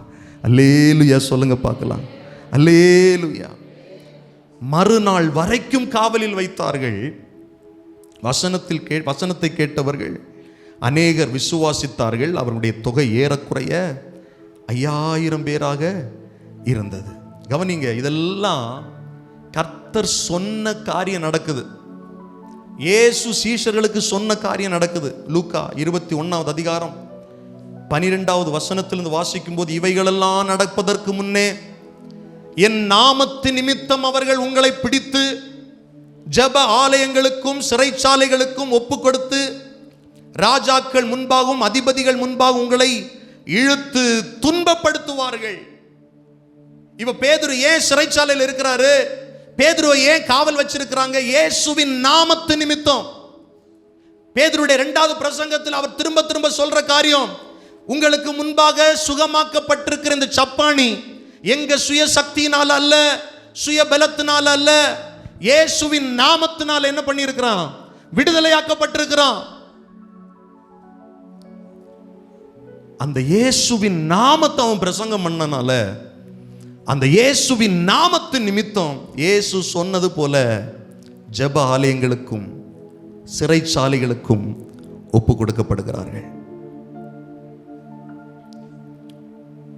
லூக்கா 21:13 சொல்லுது, ஆனாலும் அது உங்களுக்கு சாட்சியாவதற்கு ஏதுவாயிருக்கும். ஆகையால் என்ன உத்தரவு சொல்லுவோம் என்று கவலைப்படாதிருக்கும்படி உங்கள் மனதில் நிர்ணயம் பண்ணிக் கொள்ளுங்கள். உங்களை விரோதிக்கிறவர்கள் ஒருவரும் எதிர் பேசவும் எதிர் நிற்கவும் கூடாத வாக்கையும் ஞானத்தையும் நான் உங்களுக்கு கொடுப்பேன். அல்லேலூயா சொல்லுங்க. பிரதர், பேதுரு சிறையில் இருந்துட்டு அடுத்த நாள் பேதுருவை விசாரிக்கிற ஆட்கள் சாதாரணமானவர்கள் அல்ல. இயேசுவை விசாரித்த அதே நபர்கள். இயேசுவை அடுத்த நாள் காலையில விசாரித்த அதே அண்ணா, அதே காய்பா, பிரதான ஆசாரியர்கள், இன்னும் ஜனத்தின் வேதபாரகர்கள், மூப்பர்கள். பைபிள் சொல்லுது பாருங்க, மறுநாளில் 5வது வசனம், மறுநாளில் அப்போஸ்தலர் 4:5 ஜனங்களுடைய அதிகாரிகளும் மூப்பரும் வேதபாரகரும் பிரதான ஆசாரியனாகிய அன்னாவும் காய்பாவும் யோவானும் அலெக்சந்தரும் பிரதான ஆசாரியருடைய குடும்பத்தார் அனைவரும் எருசலேமிலே கூட்டம் கூடி அவர்களை நடுவே நிறுத்தி, நீங்கள் எந்த வல்லமையினாலே எந்த நாமத்தினாலே இதை செய்தீர்கள் என்று கேட்டார்கள். இயேசுவிடத்தில் கேட்கப்பட்ட கேள்விகள், எந்த அதிகாரத்தினால் நீர் இதை செய்கிறீர்? இயேசுவிட்ட கேட்டாங்களா? எந்த அதிகாரத்தினால் இதை செய்கிறீர்? குஷ்டரோகியை சுகப்படுத்துறீர், பிசாசை துரத்துறீர், உபதேசம் பண்றீர், இன்னும் என்னெல்லாமோ ஜனங்கள் சொல்றாங்களே, இதெல்லாம் எந்த அதிகாரத்தினால செய்கிறீர்? இயேசு சொல்லுவார், யோவான் ஸ்நானகன் எந்த அதிகாரத்தினால ஞான ஸ்நானம் கொடுத்தார்? எதுவுமே பேச மாட்டாங்க. நல்ல கவனிங்க, இயேசுவை விசாரித்த அதே நபர்கள் இப்ப பேதுருவை விசாரிக்கிறாங்க. படிப்பறி உள்ளவர்கள், மெத்த படித்தவர்கள், நியாயப்பிரமாணத்தை கரைச்சு குடிச்சவங்க. பேதுருடைய ப்ரமோஷனை பாருங்களேன். நான் ஆழமா இதை கவனிக்கிறேன், தியானிக்கிறேன். பேதுருடைய முதல் பிரசங்கம் எருசலேமில் பண்டிகை நாட்களில் கூடின பொதுமக்களிடத்தில் இருந்தது. 2வது பிரசங்கம் தேவ ஆலயத்தில் தேவனை ஆராதிக்கிற, பலி செலுத்துகிற, இன்னும் கர்த்தரை துதிக்கிற, கர்த்தரை குறித்த அறிவுள்ள விசுவாசிகள் மத்தியில் இருந்தது. 3வது பிரசங்கம் இவர்களுக்கு எல்லாம் மேல அவர்களை நடத்துகிற லீடர்ஸ் கிட்ட இருந்தது. படிப்பறிவில்லாத கல்லாத ஒரு மீனவனுடைய ரேங்க கர்த்தர் எப்படி உயர்த்துறாருன்னு பாருங்க. இதுக்கெல்லாம் ஒரே ஒரு காரணம் தான், பரிசுத்த ஆவியானவர். கரங்களை உயர்த்தி சொல்லுங்கள், அல்லேலூயா, ஹல்லேலூயா. ஏற்கனவே சீஷரிடத்தில் கர்த்தர் சொன்னார், உங்களை ஜெப ஆலயத்தில் ஒப்பு கொடுப்பாங்க, தேவாலயத்துக்கு ஒப்பு கொடுப்பாங்க, சிறைச்சாலைக்கு ஒப்பு கொடுப்பாங்க. ஆனால் பயப்படாதீங்க, உங்களை நீங்க இதுதான் பேசணும்னு நிர்ணயம் பண்ணாதீங்க. உங்களுக்குள்ள கர்த்தருடைய ஆவியானவர் உங்களிலிருந்து பேசுவார். மத்தேயு 10:20 சொல்லுது, பேசுகிறவர்கள் நீங்கள் அல்ல, உங்கள் பிதாவின் ஆவியானவரே உங்களிலிருந்து பேசுகிறவர். பெந்தேகோஸ்தே நாளிலே அது ஆரம்பிச்சிருச்சு. முதல் பிரசங்கத்திலே பேதுரு பேசல, பரிசுத்த ஆவியானவர் பேதுருவை கொண்டு பேசுகிறார். நான் சொன்ன முதல் பிரசங்கத்திலேயே 3 முக்கியமான வேத பகுதிகளை கோட் பண்ணி பேசுறார். 2வது பிரசங்கத்தில் அவர்களுடைய தவற உணர்த்தி பேசுறார். ஏன்னா பரிசுத்தானவர் எப்படிப்பட்டவர் தெரியுமா? பாவத்தை குறித்தும் நீதியை குறித்தும் நியாய தீர்ப்பை குறித்தும் கண்டித்து உணர்த்துவார். ஜீவாதிபதியை நீங்கள் கொலை செய்தீர்கள், அடிச்சு பேசுறார், சத்தமா பேசுறாரு. ஏன்னா உள்ள இருக்கிறது யார் தெரியுமா? பரிசுத்த ஆவியானவர். ஜனங்களுடைய பாவத்தை உணர்த்தி பேசுறார். மனம் திரும்பி குணப்படு, நீ ரட்சிக்கப்படுவேன்னு பேசுறார். இப்போ இது 3வது இடம், 3வது பிரசங்கத்தை தொடங்க போறார். நல்ல கவனிக்கணும் வார்த்தைகளை. நான் ஏற்கனவே சொன்ன எந்த இடம் தெரியுமா? பேதுரு நின்று பிரசங்கம் பண்ண போற இடம், இயேசுவை மறுதலித்த இடம். சேவல் கூவுறதுக்கு முன்னால, அதாவது விடியறதுக்கு முன்னால 3 முறை ஒரே இரவுல 3 பேரிடத்தில் இயேசுவை மறுதலித்த பேதுரு. இப்போ பைபிள் சொல்லுது 8வது வசனம், அப்பொழுது பேதுரு பரிசுத்த, அதான் முக்கியம், பரிசுத்த ஆவியினால் நிறைந்து நிறைந்து. அப்போஸ்தலர் 2வது அதிகாரத்தில் இந்த வார்த்தை வரும் பாருங்க. அப்போஸ்தலர் 2வது அதிகாரத்தில் 4வது வசனம் சொல்லுது, அவர்கள் எல்லாரும் பரிசுத்த ஆவியினால் நிரப்பப்பட்டு, பரிசுத்த ஆவியினால் நிரப்பப்பட்டு, பரிசுத்த ஆவியினால் நிறைந்து அவர்கள் ஏன்னா சும்மா அவங்களுக்கெல்லாம் பேச முடியாது, அவங்க கிட்ட எல்லாம் பேச முடியாது, அவங்க கேட்கிற கேள்விக்கெல்லாம் பதில் சொல்ல முடியாது. பேதுருவை கர்த்தர் பரிசுத்த ஆவியினால் நிரப்பி இருந்தார். பேதுருவை பரிசுத்த ஆவியினால் நிரம்பி அவன் சொல்றார் பாருங்க, அவர்களை நோக்கி என்ன சொல்றார்? ஜனத்தின் அதிகாரிகளே. முதல் பிரசங்கம் எப்படி பண்றாரு? அப்போஸ்தலர் 2வது அதிகாரத்தில் பொதுவா சொல்றாரு, இஸ்ரவேலரே அப்படின்னு கேட்கிறார். 2வது பிரசங்கத்தை எப்படி ஆரம்பிக்கிறாரு? ஆபிரகாம், ஈசாக்கு, யாக்கோப் என்பவருடைய தேவனாகிய நம்முடைய பிதாக்களின், அப்படி ஆரம்பிக்கிறார். 3வது பிரசங்கத்தை பாருங்க எப்படி ஆரம்பிக்கிறாரு? ஜனத்தின் அதிகாரிகளே,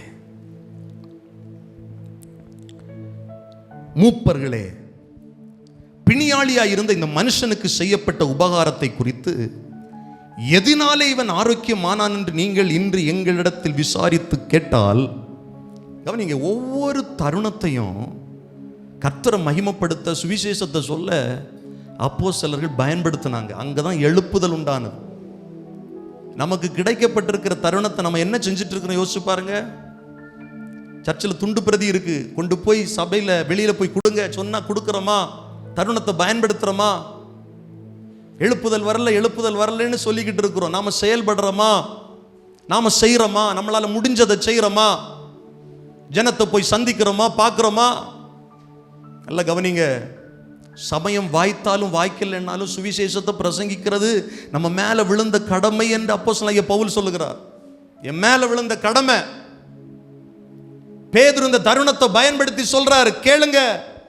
பிணியாளியா இருந்த இந்த மனுஷனுக்கு செய்யப்பட்ட உபகாரத்தை குறித்து நீங்க எதனாலையும் ஆரோக்கியமானான் என்று கேட்டு என்னிடத்தில் விசாரித்தால், எவ்வளவு கட்ஸ் பாருங்க. பரிசுத்த ஆவியானவர் கொடுக்கிற கட்ஸ்.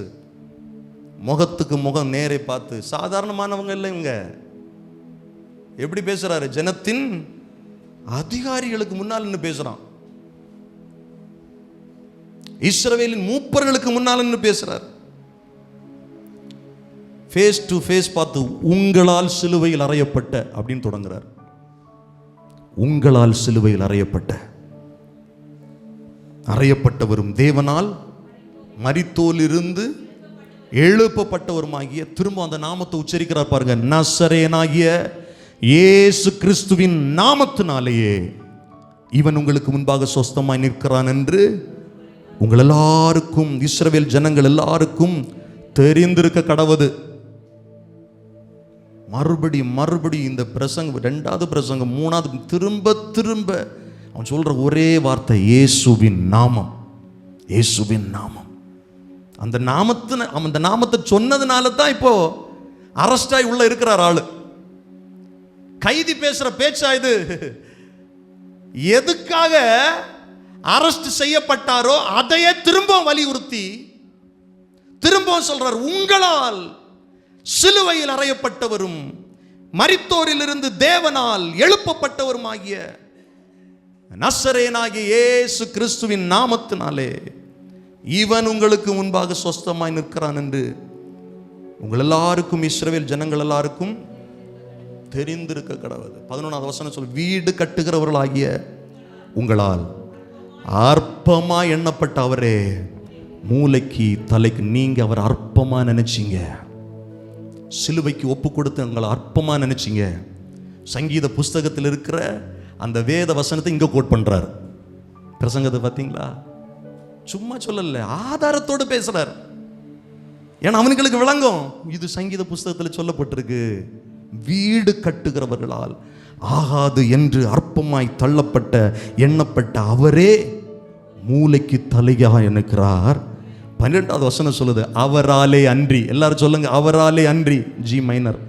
அவராலே அன்றி வேறு ஒருவராலும் ரட்சிப்பு இல்லை. நல்ல சத்தமா சொல்லுங்க, ரட்சிப்பு இல்லை. நான் பிரசங்கிக்கிற இந்த இயேசுவின் நாமமே அன்றி ரட்சிக்கப்படுவதற்கு வேற நாமம் கொடுக்கப்படவில்லை. எங்க பேசுறாரு தெரியுமா? பிரதான ஆசாரியனுடைய அரண்மனையிலிருந்து பேசுறார். நீங்க தள்ளுனீங்க, நீங்க அற்பமானீங்க, அவரை தேவன் மரித்தோரிலிருந்து எழுப்பினார். அவரை நாங்க பார்த்தோம், அவர் உயிரோடு இருக்கிறார். உயிர் தெழுந்த அந்த தேவன் இயேசு எங்களுக்கு பல திருஷ்டாந்தங்கள் மூலமாய் உயிரோடு இருக்கிறவராய் காட்சியளித்தார். அதற்கு நாங்கள் சாட்சிகளாக இருக்கிறோம். எல்லாரும் தெரிஞ்சுக்கோங்க ஒண்ணு, அவர் இல்லாம உங்களுக்கே ரட்சிப்பு இல்லை. அண்ணாவிட்டையும் காய்பாவிட்டையும் பேசுறாரு, நீ ரட்சிக்கப்படணும்னா அவர் வேணும். சில நாட்களுக்கு முன்ன, சில வாரங்களுக்கு முன்னாக புறந்தள்ளுனீங்களே, அவமானப்படுத்தினீங்களே, திரும்ப திரும்ப மறுதளிச்சினீங்களே, அந்த இயேசு இல்லாம உனக்கே ரட்சிப்பு கிடையாது. நான் சொல்லும் மனு குலத்தில் அது யாரா இருக்கட்டும், ஆதாம் முதற்கொண்டு இயேசு இல்லாமல் ரட்சிப்பு இல்லை. எவனா இருந்தாலும் சரி, இயேசு தான். எந்த அதிகாரியாக இருந்தாலும் சரி, ரட்சிப்பு இயேசுவின் மூலமாகத்தான் இருக்கிறது. வேற குறுக்கு வழி கிடையாது. இயேசுக்கு அவங்க சொந்தக்காரங்க, இயேசுக்கு அவங்க குடும்பக்காரங்க, வேற நாமம் தரப்படவில்லை. இயேசுக்கு அவர் சகோதரர், இயேசுக்கு கூட இருந்தவங்க. இயேசு மாத்திரமே ரட்சிப்புக்கு வழி. பைபிள் தெளிவாய், அவராலே அன்றி வேறு ஒருவராலும் ரட்சிப்பு இல்லை. நாம் ரட்சிக்கப்படும்படிக்கு வானத்தின் கீழங்கும் மனுஷர்களுக்குள்ளே அவருடைய நாமமே அல்லாமல் வேறு, திரும்ப திரும்ப அந்த நாமத்தையே சொல்றாங்க பாருங்க, அவருடைய நாமமே அல்லாமல் வேறொரு நாமம் கட்டளையிடப்படவும் இல்லை என்றா. நல்ல கையை தட்டி வாயை திறந்து அந்த இயேசுவின் நாமத்தை மகிமைப்படுத்துங்க. வானத்திலும் இந்த பூமியிலும் வல்லமையான ஒரு நாமம் உண்டு. வானத்திலும் இந்த பூமியிலும் வல்லமையான ஒரு நாமம் உண்டு. மனுஷருக்குள்ளே வல்லமையான வேறொரு நாமம் இல்லை. சத்தத்தை உயர்த்தி, மனுஷருக்குள்ளே வல்லமையான வேறொரு நாமம் இல்லை. அவர் நாமம் இயேசு கிறிஸ்து. அவர் நாமம் இயேசு கிறிஸ்து. அவர் நாமம், நல்ல கைத்தட்டி, அவர் நாமம் இயேசு கிறிஸ்து. அவர் நாமத்தில் மன்னிப்பு உண்டு. அவர் நாமத்தில் ரட்சிப்பு உண்டு. அவர் நாமத்தில் மன்னிப்பு உண்டு. அவர் நாமத்தில் ரட்சிப்பு உண்டு. நாம் ரட்சிக்கப்படுவதற்கென்று வேறே நாமம் நமக்கில்லையே. சொல்லுங்கள், நாம் ரட்சிக்கப்படுவதற்கென்று வேறே நாம். இப்ப சத்தம் அந்த நாமத்தை உச்சரிப்போமா? அவர் நாமம் இயேசு கிறிஸ்து. அவர் நாமம் இயேசு கிறிஸ்து. அவர் நாமம் இயேசு கிறிஸ்து. அவர் நாமம் இயேசு கிறிஸ்து. நல்ல கைகளை தட்டி இயேசுவின் நாமத்தை மகிமைப்படுத்துவோம். அல்லேலூயா. பரிசுத்த ஆவியினால் நிரப்பப்பட்ட ஒரு மனிதன் யாருக்கு முன்னாலே தைரியமா இதை சொல்ல முடியும்? நாங்கள் ஆராதிக்கிற இயேசுவே உண்மையான தெய்வம். அவராலே அன்றி இந்த மனுக்குலத்திற்கு ரட்சிப்பு இல்லை. அது எந்த நபரா இருந்தாலும் சரி, யாரா இருந்தாலும் சரி, உங்களுக்குள்ள பரிசுத்த ஆவியானவர் இருந்தால், நீங்கள் பரிசுத்த ஆவியினால நிரப்பப்பட்டிருந்தா, எந்த இடத்திலும் கர்த்தருக்கு நீங்கள் சாட்சிகளா நிற்க முடியும்.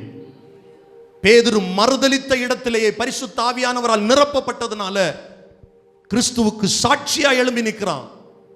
கவனிக்கிறீங்களா என் வார்த்தைகளை? அன்பு ஆண்டவருடைய பிள்ளைகளை, ஒருவேளை இயேசுவை நீங்கள் சில இடங்களில் மறுதலித்திருக்கலாம். சில பிரச்சனை வந்துடும், சில உபத்திரம் வந்துடும். கடந்த நாட்கள் நம்முடைய சகோதரிகள் சொன்னாங்க, அவங்க ஊழியத்துக்கு போகும்போது சிலர்லாம் கேவலமா பேசுறாங்களாம், ஏளனமா பேசுறாங்களாம். அழுக்கு தண்ணி எடுத்து என்ன பண்றாங்களாம், இவங்க போறதுக்கு முன்னால தூக்கி அள்ளி வீசுறாங்களாம். சிரிச்சுக்கிட்டே வந்தோம் பாஸ்டர், ஸ்தோத்திரம் பண்ணிக்கிட்டே வந்தோம் பாஸ்டர். அல்லேலூயா. எதுக்காக? இயேசுவின் நாமத்தின் நிமித்தம். உங்களுக்கு வேற வேலை இல்லையா? பேதுருக்கு வேற வேலை இல்லையா? இந்த ஆத்தும பாரம் வீட்டில் இருக்க விடாது. சந்தோஷமா வந்தோம் பாஸ்டர், கர்த்தரை மகிமைப்படுத்திக்கிட்டே வந்தோம் பாஸ்டர். எழுப்புதல் இங்கிருந்து தான் ஆரம்பிக்கணும். மறுதலித்த பேதுரு எந்த இடத்துல மறுதலிச்சாரோ, அந்த இடத்துல எந்த அதிகாரிகளுக்கு பயந்தாரோ, நான் சொன்னா என்னையும் பிடிச்சிருவாங்க. உயிர்த்தெழுந்த இயேசுவை பார்க்கறதுக்கு முன்னால எல்லாம் பயந்து வீட்டுக்குள்ள இருந்த ஆட்கள் இவங்க எல்லாம். இனி அவ்வளவுதான், ஊழியம் இல்லை அப்படின்னு சொல்லி வேலைக்கு போன ஆட்கள் இவங்க. பேதுரு முதல்ல வாங்கடா வலைய எடுங்கடா திரும்ப போயிருவண்டா கடலுக்கு போன ஆட்கள் இவங்க. இப்ப மறுதலிச்ச இடத்துல நின்னு பேசுறாரு, பரிசுத்த ஆவியினால் நிரப்பப்பட்டு. வீடு கட்டுகிறவர்களால் ஆகாது என்று நீங்கள் அற்பமா எண்ணப்பட்ட அவராலே அன்றி, இயேசுவாலே அன்றி உங்களுக்கே ரட்சிப்பு கிடையாது. மனுக்குலத்துக்கு ரட்சிப்பு கிடையாது. வானத்தின் கீழெங்கும் பூமிக்கு மேலெங்கும் அவருடைய நாமமே அல்லாமல் வேறொரு நாமம் கட்டளையிடப்படவில்லை. இன்னைக்கு கட்டளையிடப்படாத நாமத்தை நிறைய பேர் உயர்த்தி பேசுறாங்க. நல்ல விளங்கணும். நான் ஒவ்வொரு ஞாயிற்றுக்கிழமையிலும் பிரசங்கம் பண்ணி சும்மா ஒரு பிரசங்கம் பண்ணிட்டு போறதுக்கு எனக்கு விருப்பம் இல்லை. சபைக்கு வருகிற ஜனங்கள் சத்தியத்தை ஆழமா அறிந்து கொள்ள என்னுடைய இருதயத்தில் ஆழத்திலிருந்து பாரத்தோடு இந்த வார்த்தைகளை பேசுறேன். சும்மா ஒரு பிரசங்கம் பண்ணிட்டு போறது என்னுடைய இன்டென்ஷன் இல்லை. பரிசுத்த ஆவியானவர் அதை விரும்பல. கர்த்தருடைய ஆவியானவர் சபைக்கு சொல்லுகிறதை கேட்கிறதுக்கு காதுள்ளவர்கள் கேட்க கடவர்கள். நமக்கு கட்டளை இட்டப்பட்டிருக்கிற ஒரே நாமம் இயேசுவின் நாமம் தான். வேற அது இதுன்னு யாரு வந்தாலும் ஏற்றுக்கொள்ளாதிருங்கள். நல்லா கவனிக்கணும், விளங்கிக் கொள்ளணும். தெளிவாய் பைபிள் சொல்லுது, வேறொரு நாமம் நமக்கு கட்டளையிடப்படவில்லை. நான் ஜெபிக்கிறதுக்கு ஒரு நாமம் தான். என் ஜெபம் ஒரு நாமத்தின் வழியாக தான் போக முடியும், இயேசுவின் நாமம் தான். எனக்காக வேற இன்னொருத்தர் வேண்டிக் கொள்ளுங்கள், வேண்டிக் கொள்ள முடியாது, முடியாது, முடியாது. நல்ல தெளிவா புரியணும். இயேசுவின் நாமத்தில் கேட்டாதான் இயேசு தான் எனக்காய் பிதாவிடத்தில் பரிந்து பேசுகிறவராக இருக்கிறார். அவர் ஒருவரே வானத்திலிருந்து இறங்கி வந்த கர்த்தர். கொரிந்து சபைக்கு அப்போஸ்தலனாகிய பவுல் தெளிவா சொல்றாரு. மற்றவர்கள் எல்லாரும் மண்ணானவர்கள், மண்ணுக்குரியவர்கள், இந்த பூமியிலிருந்து உண்டானவர்கள். ஆனா கர்த்தர் அப்படிப்பட்டவர் அல்ல. வானத்திலிருந்து இறங்கி வந்த ஜீவ அப்பம்.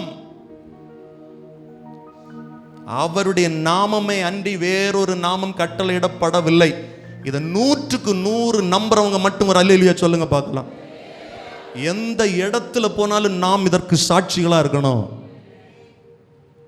இந்த உலகத்துக்கு இருக்கிற கொஞ்சம் அந்த பெனிஃபிட் இந்த பெனிஃபிட் இப்படி சொன்னாதான் பிரதர் பாஸ்டர் இப்படி ஆகும்னா அங்கெல்லாம் நாம் கிறிஸ்துவ மறுதளிக்கிறோன்னு அர்த்தம். விளங்குதா? பேதுரு அதைத்தான் செஞ்சார். முதல்ல நான் சொன்னேன்னா என்னையும் பிடிச்சி அடைச்சிருவாங்க, நான் சொன்னேன்னா என்னையும் காவலில் வச்சிருவாங்க. ஏன்னா அவருக்கு தெரியவே தெரியாதுன்னு சொன்னவன் இப்ப சொல்றான், அவராலே அன்றி நமக்கு ரட்சிப்பு இல்லை. இருக்கிற அநேகரை பார்த்து கர்த்தர் சொல்றான், நீங்கள் எந்த இடத்தில் பயந்து போய் கிறிஸ்துவ மறுதலிச்சிங்களோ அந்த இடத்துல உங்களை கர்த்தர் சாட்சியாய் கர்த்தருக்குடைய மகிமைக்கென்று நிறுத்துவாராக. உங்க குடும்பத்தில் நிறுத்துவாராக, நீங்க வாழுகிற பகுதிகளில் நிறுத்துவாராக. தேவ நாம மகிமைக்கென்று பரிசுத்தாவியினால் நிரப்பப்பட்டு கர்த்தருக்கு சாட்சிகளாய் நிற்பீர்களாக. ஹல்லேலூயா. வெறும் ஜெபம் பண்ணினா மட்டும் எழுப்புதல் வந்துடாது. ஜெபிக்கணும், செயல்படணும்.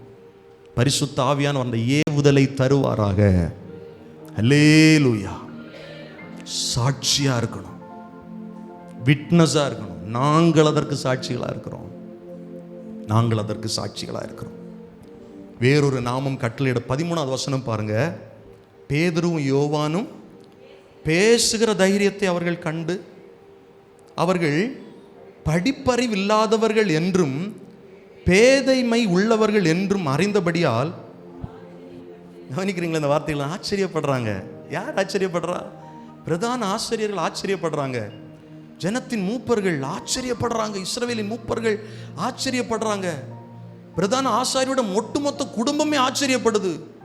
ஏன்னா பிரதான ஆசாரியோட குடும்பம் காலங்காலமா நியாயப்பிரமாணத்தை எல்லாத்தையும் படிச்சவங்க, படிப்பாளிகள், கல்வி அறிவு பெற்றவங்க. இவங்க நம்மளை மாதிரி படிச்சவங்க இல்லையே, படிப்பறிவு இல்லாதவங்க இல்லை.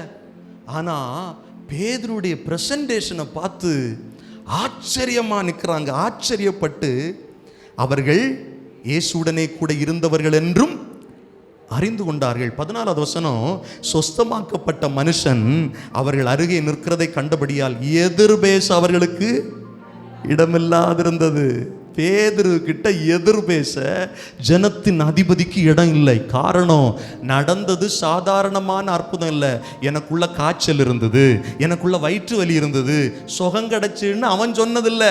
கண்ணால பார்க்குறாங்க. டேய், 40 வருஷமா நம்ம ஆலயத்துக்கு வரும்போது முடங்கி கடந்தவன், எழும்பி நிற்கிறான். அவன் சொல்ல வேண்டிய அவசியம் இல்லை. நான் சொல்றேன், நம்முடைய வாழ்க்கையில் கர்த்தர் செய்கிற அற்புதம் நம்ம வாயை திறந்து சொல்லணும்னு அவசியம் இருக்காது.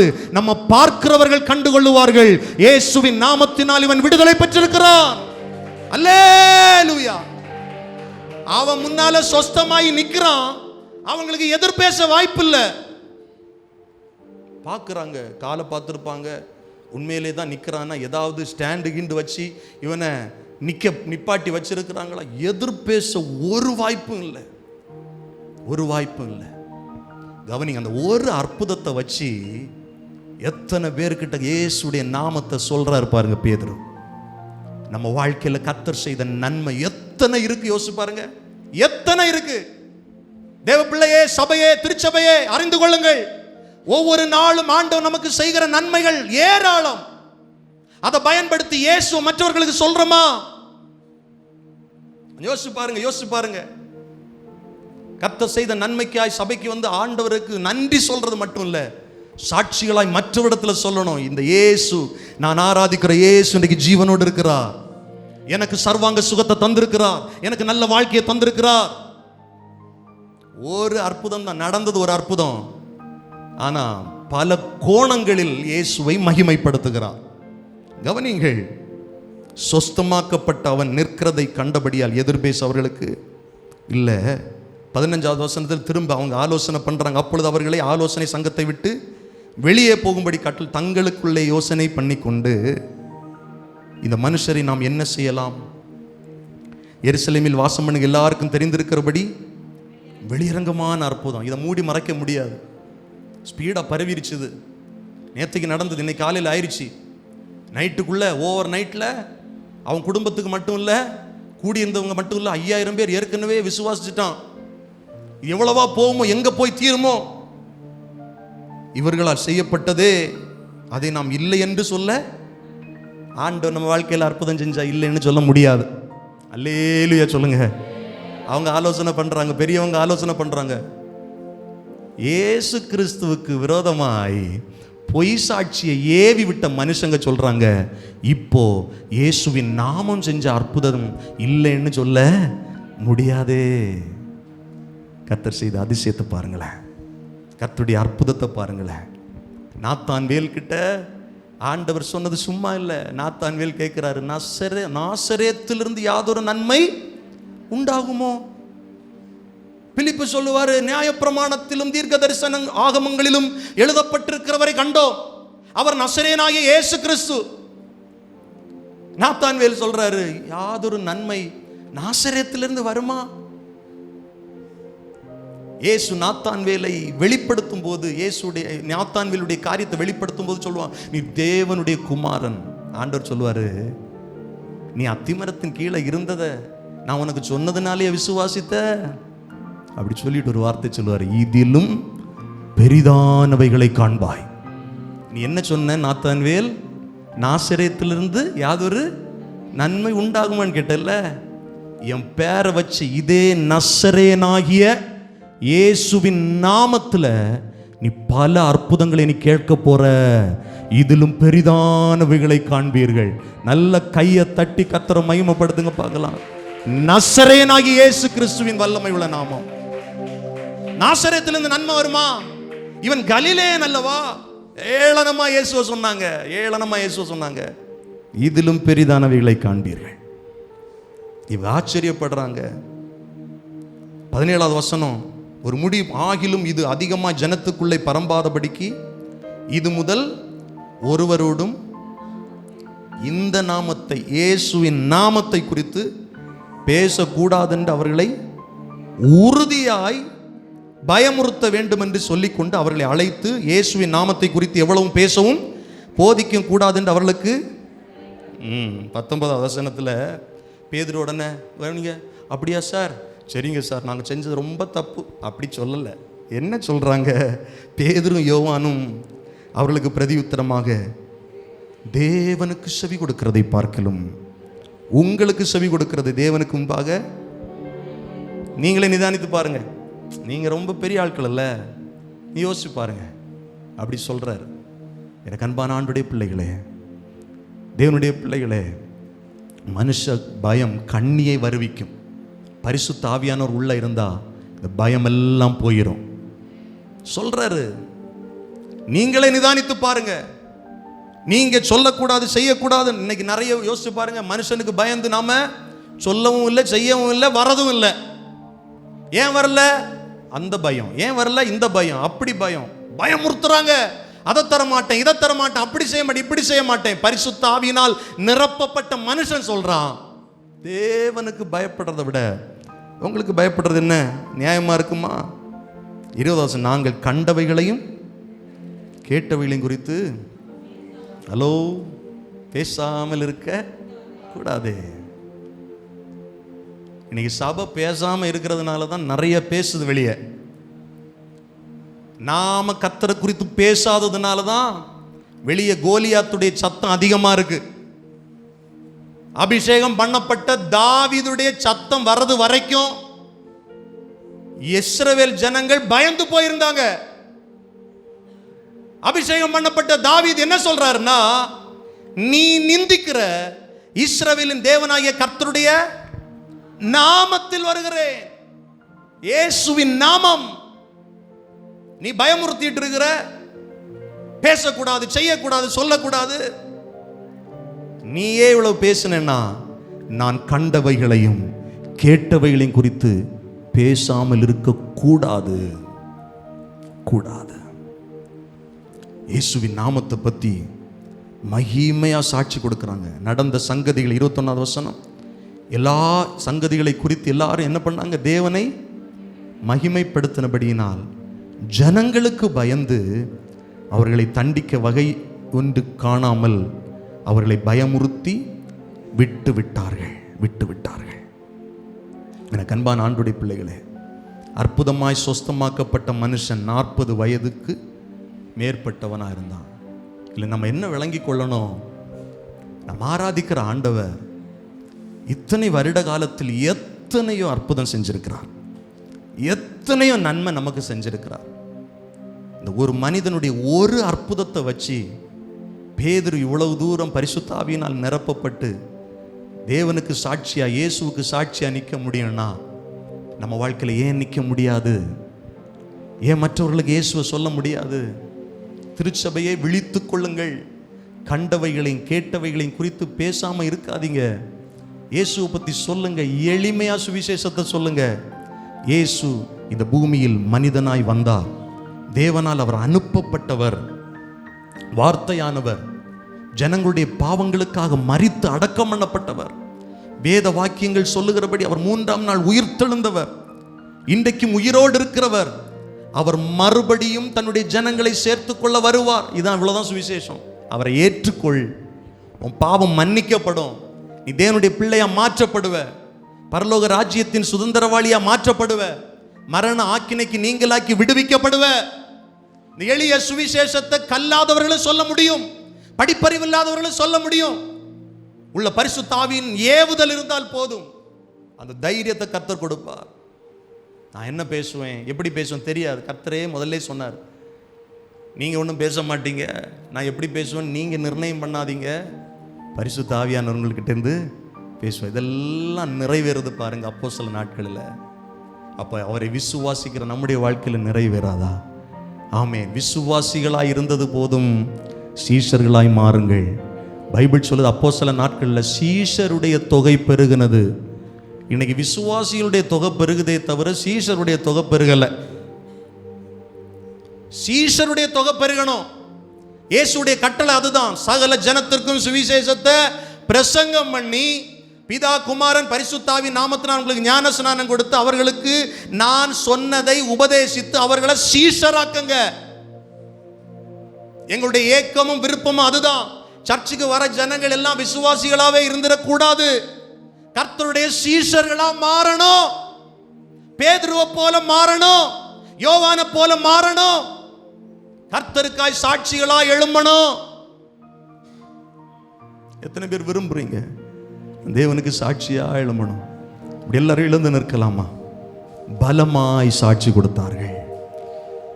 வீடு கட்டுகிறவள் ஆகாதென்று தள்ளப்பட்ட அவரை பிதாவாகிய தேவன் மரித்தோரிலிருந்து எழுப்பினார்.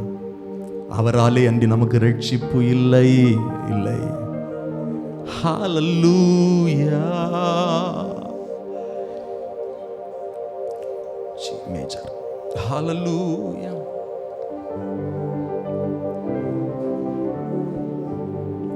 இயேசுவே ஆண்டவர், மரணத்தினின்று உயிர்த்தெழுந்தார். சொல்லுங்கள். கால்கள் யாவும் மூட, நாவு யாவும் அந்த இயேசுவே, இயேசுவே, இயேசுவே ஆண்டவர், மரணத்தினின்று உயிர்த்தெழுந்தார். கரம் உயர்த்தி. கால்கள் யாவும் நாவு யாவும் போற்றிடும் அந்த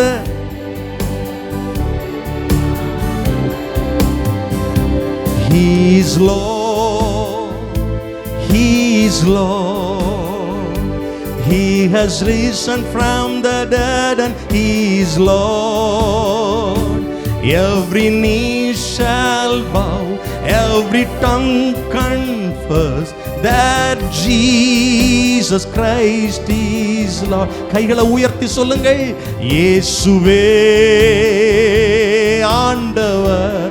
எங்க போனாலும் சொல்லுவேன். மரணத்தினின்று யார் நடுவில் நான் நிறுத்தப்பட்டாலும் சொல்லுவேன். கால்கள் யாவும் முடங்கும், நாவு யாவும் போற்றிடும் அந்த இயேசுவே ஆண்டவர், அந்த இயேசுவே ஆண்டவர், அந்த இயேசுவே. நல்ல கைகளை தட்டி வாயை திறந்து சந்தோஷமா சத்தத்தை உயர்த்தி சொல்லுங்க. அவராலே அன்றி ரட்சிப்பு இல்லை, இயேசுவாலே அன்றி ரட்சிப்பு இல்லை, அந்த இயேசுவாலே அன்றி மீட்பு இல்லை. நாம் ரட்சிக்கப்படுவதற்கு வேறொரு நாமம் கட்டளையிடப்படவில்லை. நம்முடைய ஜெபங்கள் கேட்கப்படுவதற்கு வேறொரு நாமம் கட்டளையிடப்படவில்லை. ஹல்லேலூயா. ஆண்டவருக்கு சாட்சியா இருக்க விரும்புறேன் பிரதர். பேதுருவை போல நான் வேலை பார்க்குற இடத்துல, என் குடும்பத்தில், நான் பிஸ்னஸ் பார்க்குற இடத்துல, நான் தொழில் செய்கிற இடத்துல எனக்கு தருணம் கிடைக்கும் போதெல்லாம் இயேசுவை நான் சொல்லுவேன். கர்த்தர் என்னை பலப்படுத்தணும், எனக்கா ஜெபிங்கன்னு சொல்கிறவங்க மாத்திரம் உங்கள் 2 கரங்களை உயர்த்துங்க பார்க்கலாம். நான் உங்களுக்கு ஜெபம் பண்ண விரும்புகிறேன். ஆமேன். ஹல்லேலூயா, ஹல்லேலூயா. எல்லாரும் ஸ்தோத்திரம் பண்ணுங்க. ஆமேன். பிரதர் ஜெரால்ட் பிராங்க்லின் அவங்க முன்பாக வந்து ஜெபம் பண்ணுவாங்க. எல்லாரும் ஸ்தோத்திரம் பண்ணுங்க. எல்லாரும் கடைசி ஜெபத்தை செய்வாங்க. ஆண்டவரே, கரங்கள் உயர்த்தப்பட்டிருக்கிற ஒவ்வொருவருக்கும் நான் ஜெபம் பண்ணுறேன். ஹல்லேலூயா. உடைய நாமத்தை மகிமைப்படுத்துகிற கிருபையை கொடுத்திருக்கிறீங்களே, அதற்காய் ஸ்தோத்திரம் ஆண்டவரே. உம்முடைய பிள்ளைகள் தேசத்தின் நடுவிலே சாட்சியாய் நிற்கத்தக்கதாக உம்முடைய பிள்ளைகளை அதிகாரப்படுத்தும், உம்முடைய பிள்ளைகளை பலப்படுத்தும். சமயம் கிடைக்கும் போதெல்லாம், தருணங்கள் கிடைக்கும் போதெல்லாம் உயிர்த்தெழுந்த இயேசுவின் நாமத்தை மகிமைப்படுத்துகிற பாத்திரங்களாக உம்முடைய பிள்ளைகளை அதிகாரப்படுத்துங்க ஆண்டவரே. இயேசுவின் நாமத்தில் ஜெபிக்கிறோம் நல்ல பிதாவே. ஆமென். எல்லாரும் கரங்களை உயர்த்தி கர்த்தருடைய நாமத்தை மகிமைப்படுத்துவோம். இயேசுவே உமக்கு ஸ்தோத்திரம், ஸ்தோத்திரம், ஸ்தோத்திரம், ஸ்தோத்திரம். தகப்பனே, வார்த்தைகளை கவனித்து ஒவ்வொருவரை ஆசீர்வதியும். இந்த வாரம் முழுவதும் உடைய பிள்ளைகளை நடத்தும். எல்லா மகிமையும் உமக்கு தருகிறோம். இயேசுவின் நாமத்தில் ஜெபிக்கிறோம் எங்கள் ஜீவனுள்ள நல்ல பிதாவே. நம்முடைய கர்த்தராகிய இயேசு கிறிஸ்துவுடைய கிருபையும், பிதாவாகிய தேவனுடைய அன்பும், பரிசுத்த ஆவியானுடைய ஐக்கியம், பாதுகாப்பு, சமாதானம் நம் ஒவ்வொருவரோடும் கூட கிறிஸ்துவின் வருகை பரியந்தம் நிறைவான ஆசீர்வாதம் தங்கியிருப்பதாக. ஆமென். எல்லாரும் சேர்ந்து சொல்லுவோம். என் ஆத்துமாவே கர்த்தரை ஸ்தோத்திரி, என் முழு உள்ளமையுடைய பரிசுத்த நாமத்தை ஸ்தோத்திரி. என் ஆத்துமாவே கர்த்தரை ஸ்தோத்திரி, கர்த்தர் செய்த சகல உபகாரங்களை ஒரு நாளும் மறவாதே. ஆமென், ஆமென். அல்லேலூயா.